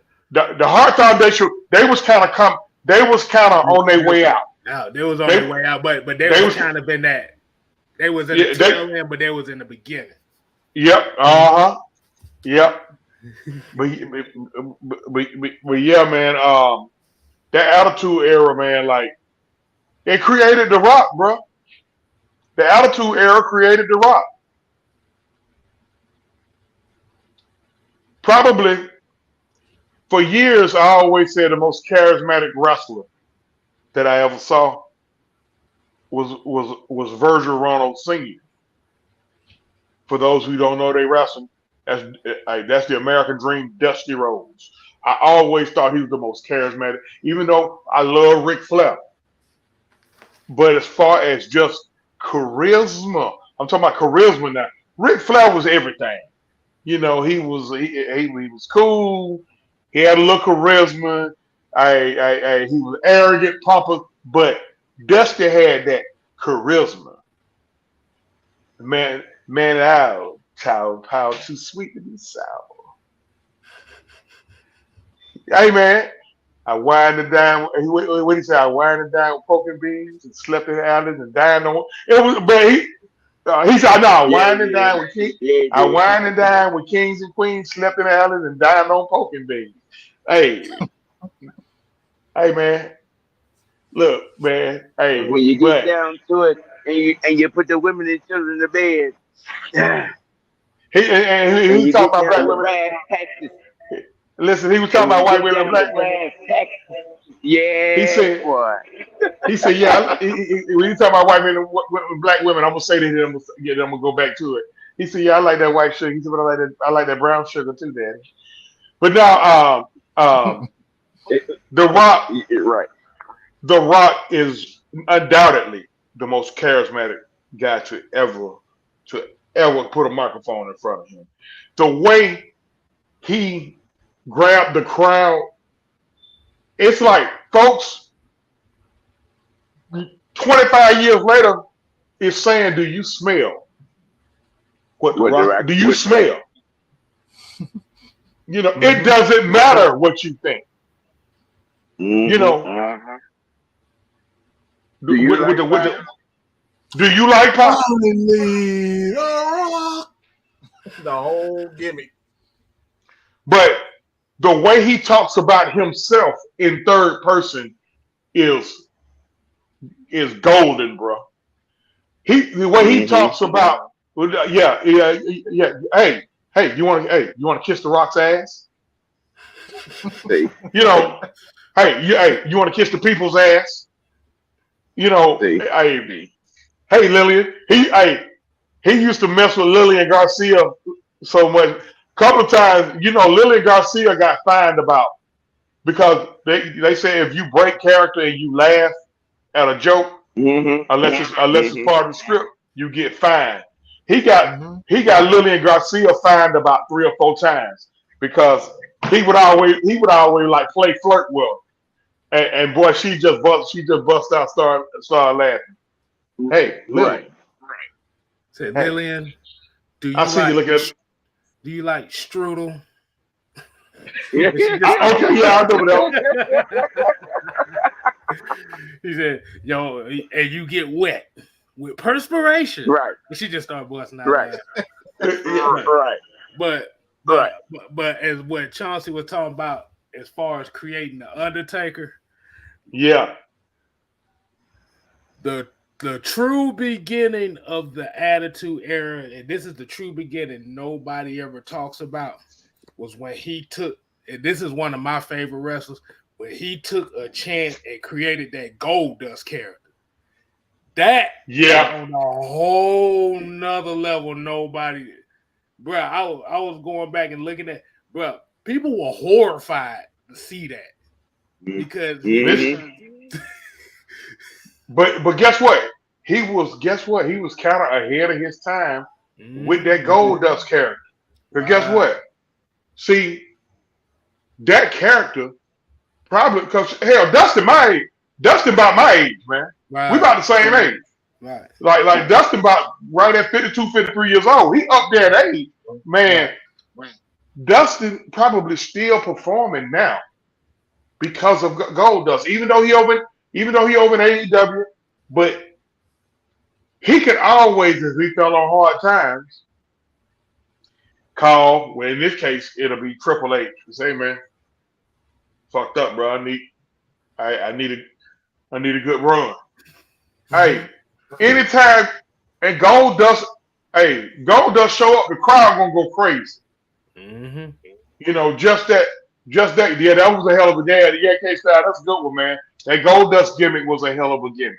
No, yeah, because around that time, that shit was like nobody ever seen it before. You think about it, you got an androgynous man dripped in gold, sexually molesting guys in the ring.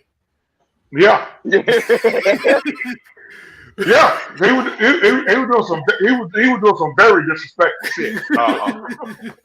Yes, it was very disrespectful what he was doing. Undertaker whooped the shit out of his ass too. He tried that shit with him. You're right. But like you said, it was just taking chances like that. Then, like you said, the Nation of Domination, that was another chance that they took with that one. They took a major chance, but here's the thing about Nation of Domination. The Nation of Domination really didn't last long. Right. But look what came from the Nation of Domination. D'Lo Brown. We just talked about Dwayne Johnson. Farouk. The Godfather. Mark Henry. Mark Henry, yeah, brother. Hey, bro, it's about 3-4 Hall of Famers came out of that group, bro. Right. Hold on. Mark Henry on his way to the Hall of Fame. He getting in. I think he already in there. I think they already put him in there. Oh, they must have just put him in there. I think they just Okay. Well then you got Mark Henry, Godfather, Farouk, and The Rock. That's 4 Hall of Famers out there group, bro. 4 Hall of Famers. Mm-hmm. Right. Mm-hmm. They didn't last that long. Mm-hmm. And Vince McMahon wrestled God. Just think about that for a second. This motherfucker is crazy. He wrestled God. Just how the hell you gonna put a whole storyline about you wrestling a deity? Right. Now I don't know if y'all remember or not. Y'all remember when he had a feud with Donald Trump? Oh God. Yep. Oh, God. I was mad about that. In the hair versus hair match. Yeah. And Vince, of course, Vince lost, and they had to shave Vince's head. Mm-hmm.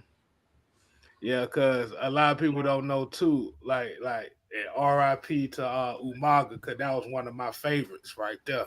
Yeah. But that Samoan family was a motherfucking beast. But yeah, Vince mind was like over here. Like he got elements from ECW around that time, but then like you said, he added that entertainment element, that Hollywood element behind, and it just took off on a whole nother level. This is why when you look at the Attitude Era, This is why. Yep. When you look at the Attitude Era, it wasn't just about the stars. It wasn't about the top guys. The motherfucking lower card guys was getting love. Lower card guys were selling merchandise. Like I said, you had the Job Squad. You had Jeff Jarrett. You had Owen Hart. You had the Blue Meanie selling. The man literally took a whole company off another network, okay, right in front of us. All right, I'm just saying. Right. I'm just saying. You know what's crazy? He literally took WCW off of TNT right in front of our eyes, all right, and put him on USA. Like, here's the thing. I was so pissed when that happened because I'm a WCW guy. I got love for. I had love for WWF at the time, but I'm a WCW guy, and I was so pissed at Hogan and Nash and Flair and Dusty Rhodes at the time. I was so pissed off at them because they couldn't put their fucking egos to their side, and then Eric Bischoff and Vince Russo.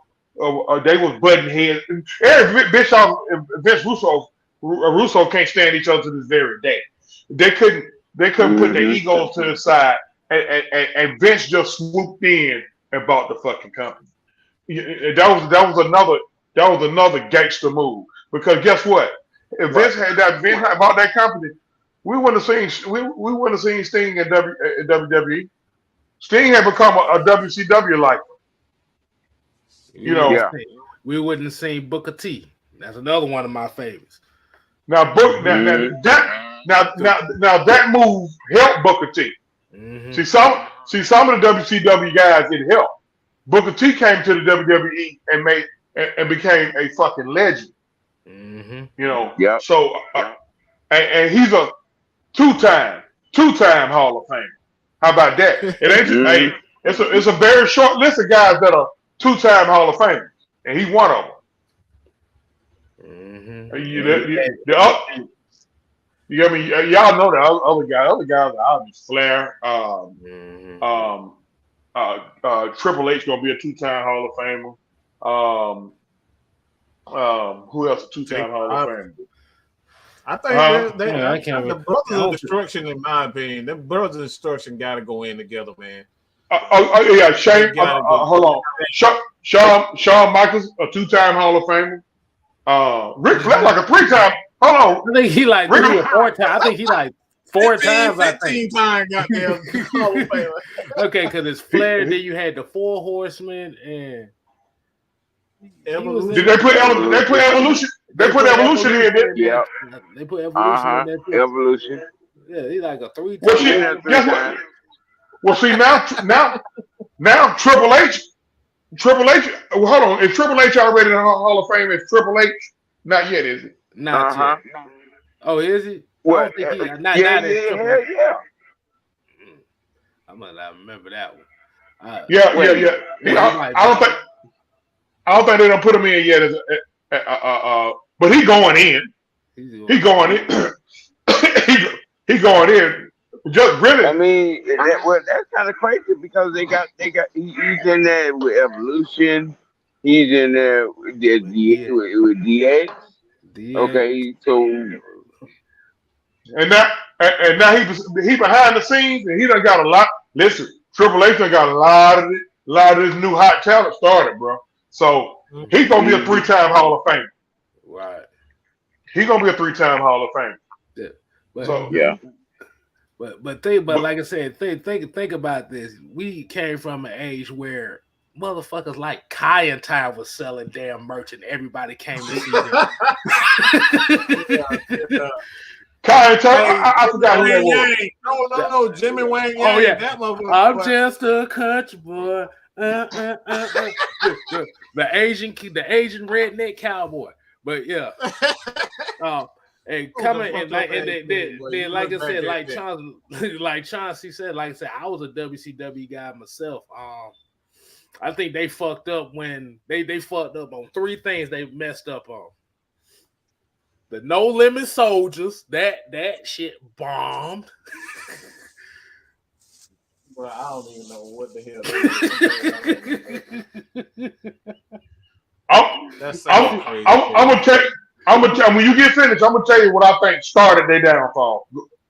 Besides the ego shit I was talking about. The finger poke of doom. And David Arquette winning the world title. Those are three things that kind of screwed them up. No. He was so uncoordinated in the ring. How the hell he get in there, man? He was like he was about to trip on his own damn feet. That was Vince Russo. It's two things that started that downfall. One of them wound up being one of the greatest creations ever, but that creation wound up being bad for WCW. Stone Cold. NWO started the downfall. Oh yeah. When they started that division, the fans the fans' mind wasn't the fans' mind wasn't ready for all that in WCW. Hell no. And when they shitted on Goldberg, they shouldn't have never shitted on Goldberg. Oh, you talking about K98? They should have let Goldberg be the face of that company. Them fucking egos over there didn't want Goldberg to be the face of the company. Yeah, Star K98. And then Brett, and then what didn't help the case now? Brett blamed Goldberg for ending his career. They said Goldberg was a little reckless in the ring.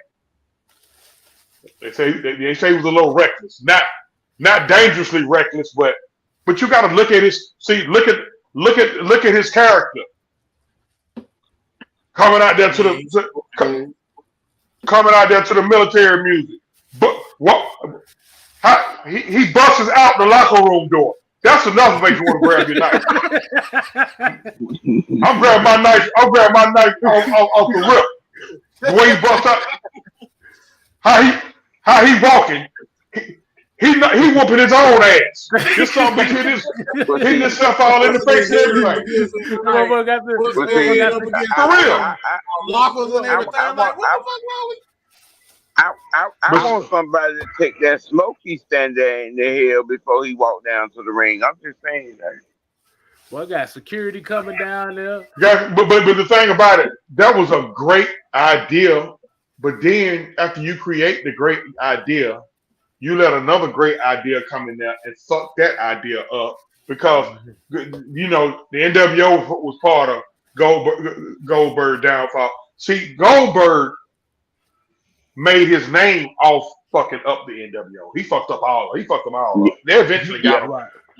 But I was literally there in the Georgia Dome when he first won the title from Hogan.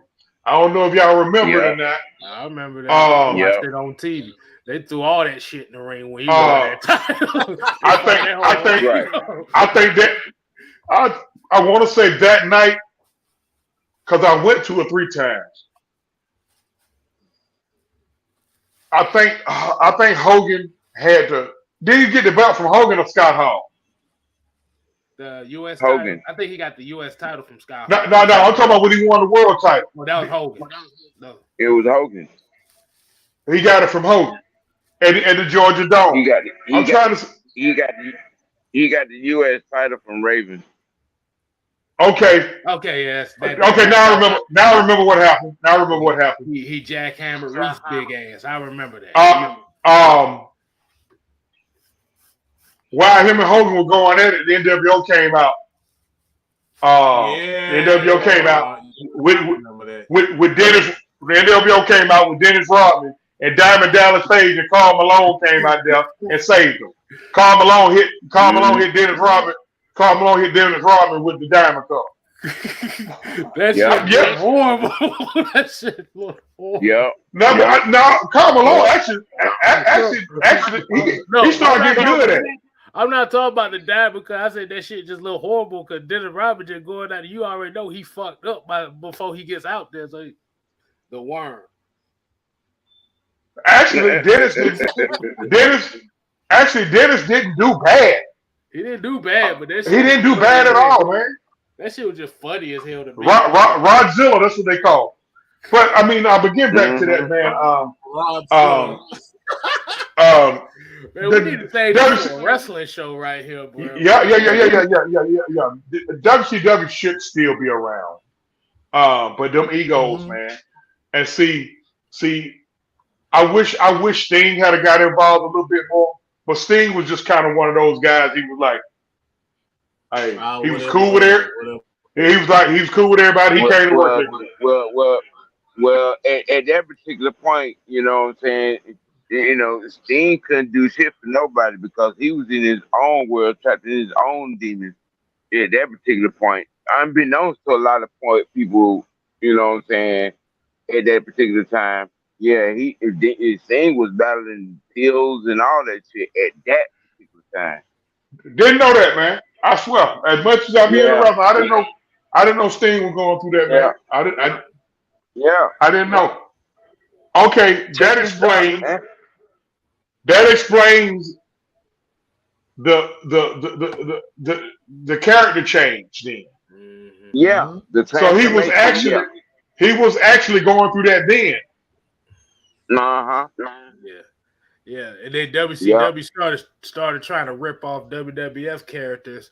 I use examples of WWF had China, WCW had Asia. It was they tried to build the same. Oh yeah, like no, that didn't work. WWE had Goldust. WCW had Kiwi. That didn't work. That was awful. Yeah, that was awful. Yeah. But in fairness to WCW, a lot of guys left WCW and went on and became stars in WWE. Oh shoot, Chris, Ray, shit, shit. Tell me when to stop. Chris, Ray, Mark Callahan. Who's Mark Callahan? We were just talking about Mark Callahan. You're talking about Undertaker. The man's name is yes, me, Mark Callis, aka Mark Calloway, aka the Undertaker. The original skyscrapers. All them guys started in WCCW. WCC. See, you know, we had to wrestle that us in Texas and Florida. Hey, we had some guys come through there. We had some guys come through our route. Because if you wrestled in WCW, you wrestled in the WCCW too, over in Texas. Yeah. So that's what Stunning Steve came from. Steve Austin. What? Now you really thinking about AWA? No, AWA, that's Chicago, Memphis. AWA, that's Chicago, Memphis. Remember that's the Midwest. It was Dallas too. It was Dallas too. Dallas was, you know what? You're right. Dallas was mixed. That was Mid-South wrestling. But a lot of those guys, well, the WWE, they snatched a lot of guys from AWA. From all those small, all them companies. Yeah, and a lot of guys from AWA. Because where you think Hacksaw Jim Duggan came from?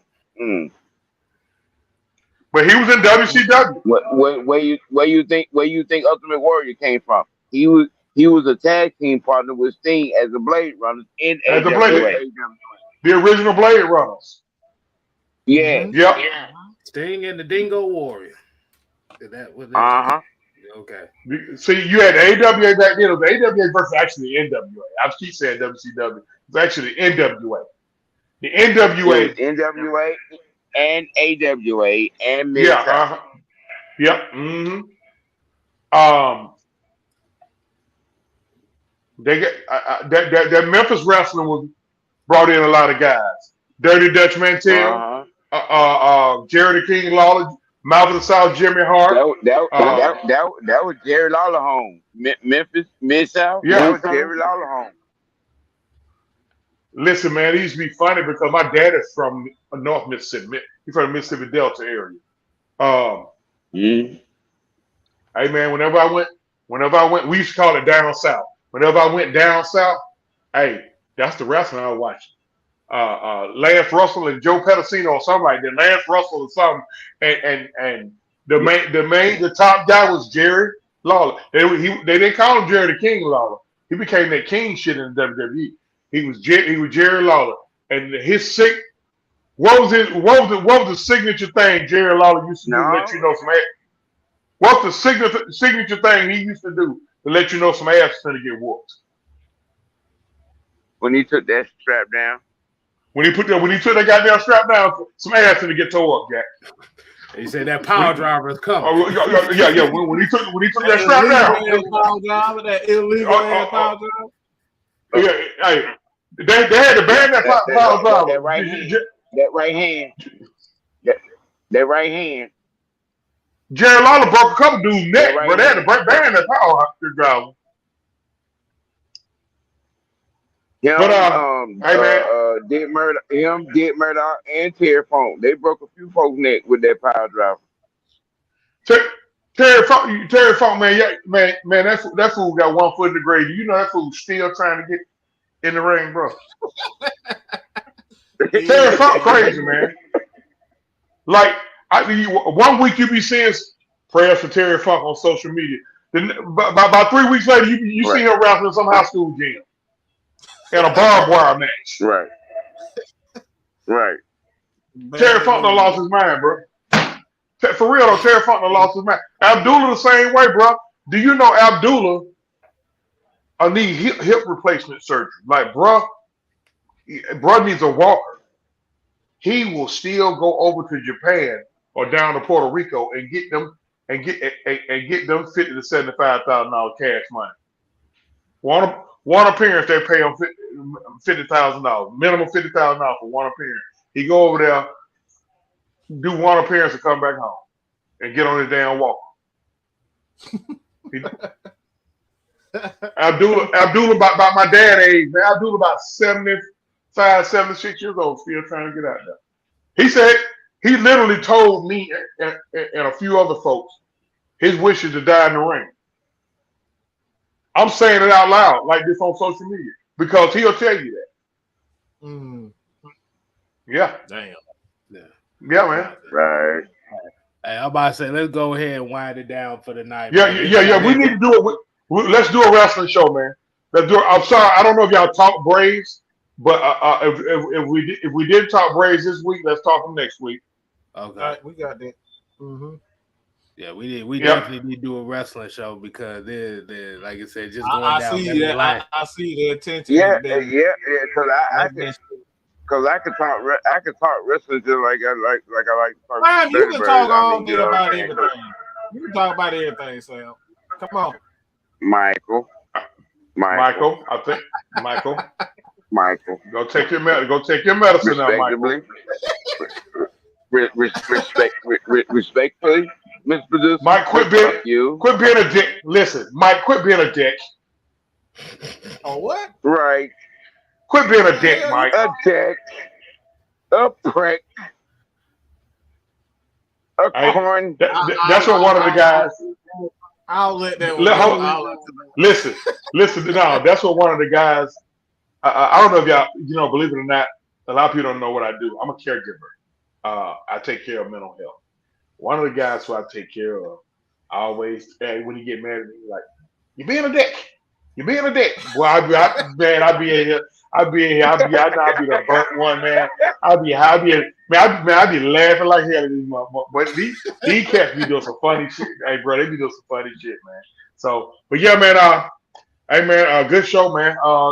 Next week, man. Hey, let's talk Braves. And I'm all on board for the wrestling show. Look here, man. I'm gonna start it off.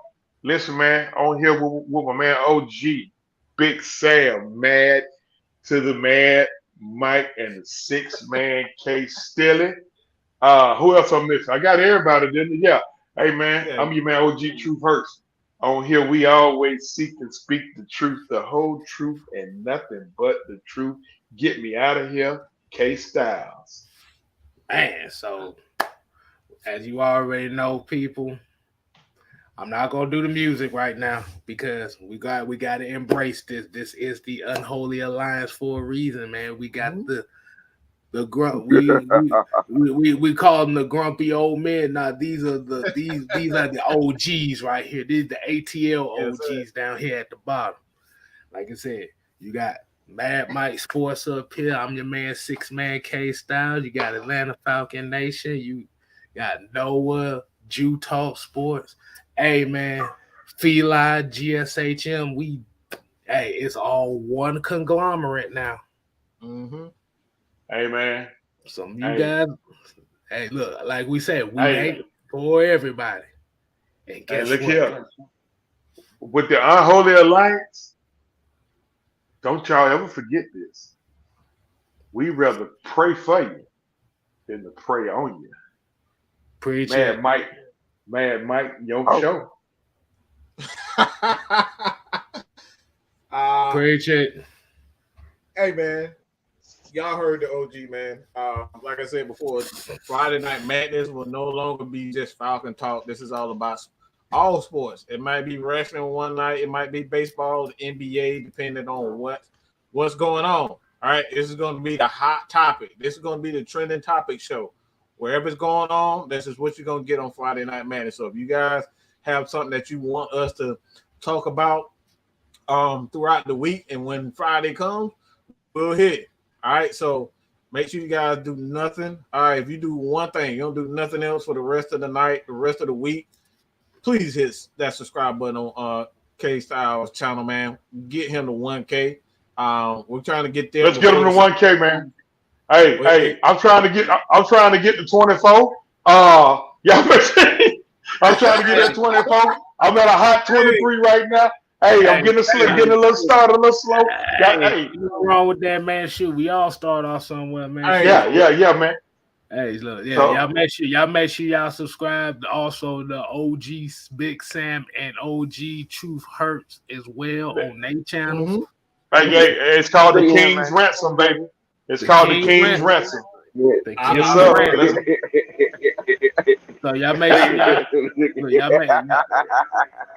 Whatever. Yeah, baby, the King's Ransom. Well, he feeling good over there. Sam, you feeling good over there, ain't you? Oh yeah, he all the way. Yeah, he all the way gone. He gone. I'm gonna have to go get him. I ain't talking about nobody. Listen. I ain't talking about it, but I'm talking about what I'm talking about. All right, you can stay tuned. And some of you not gonna get the picture even when you're looking at the screen. Oh, yes. You can imitate it. You can copy it. You can Xerox it. And you're still not going to be better than the original. Ouch. That hurt. It's only that one. Hurt. It's only one conglomerate. It's only one. It's only one. It's only one. Oh. Understand that. Recognize that. Oh, that hurt. Okay. You know why it hurt, y'all? Y'all know why it hurt? Why it hurt? Y'all know why it hurt? Why it hurt? Because it's the truth. The whole truth. And nothing but the truth. Bam. You can put on all the white beaters you want. You can play all the music you want. It's still not going to taste and sound like what you get every Friday night, every Monday night, every Monday, every Tuesday, every Wednesday from the original, the blueprint, not some carbon copy. You can say the name all you want, but you only saying the name because you missed what you left.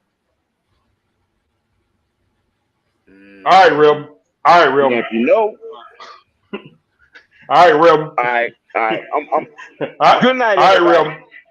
Good night. Hey. Good night, everybody. You about to get me to join the church.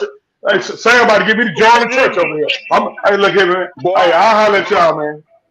I'm out. Yeah. Hey, man, shout out to the 49ers fans right here, man. Hey, I go on Lord. 2 shows. We go on 2 shows right now, and it's with Nothing But Niners and Rumbo Sports. So I just want to show the 49ers some love over there. So that's all I got, man.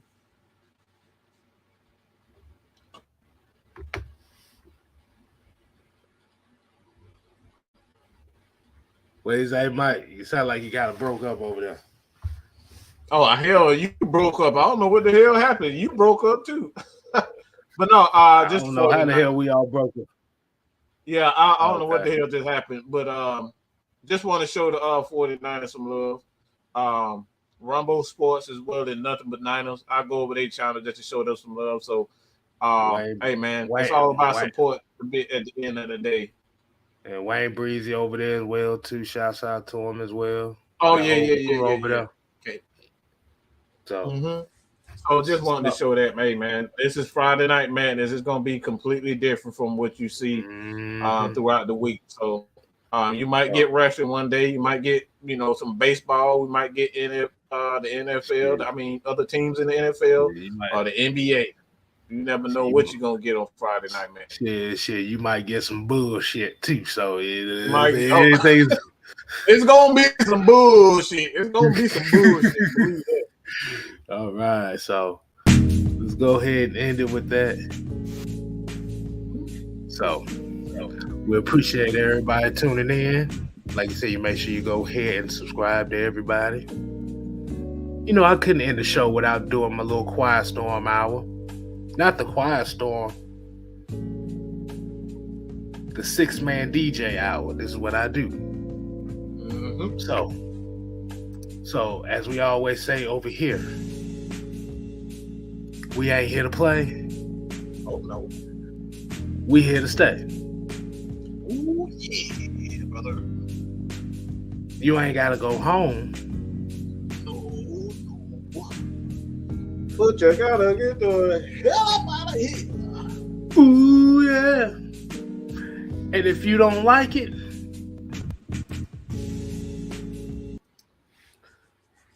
my main man here got something to say to you. Kick it away, Jimmy. Okay. And if you two don't like it, you can just pass the blunt to the nigga on your left. Deuces.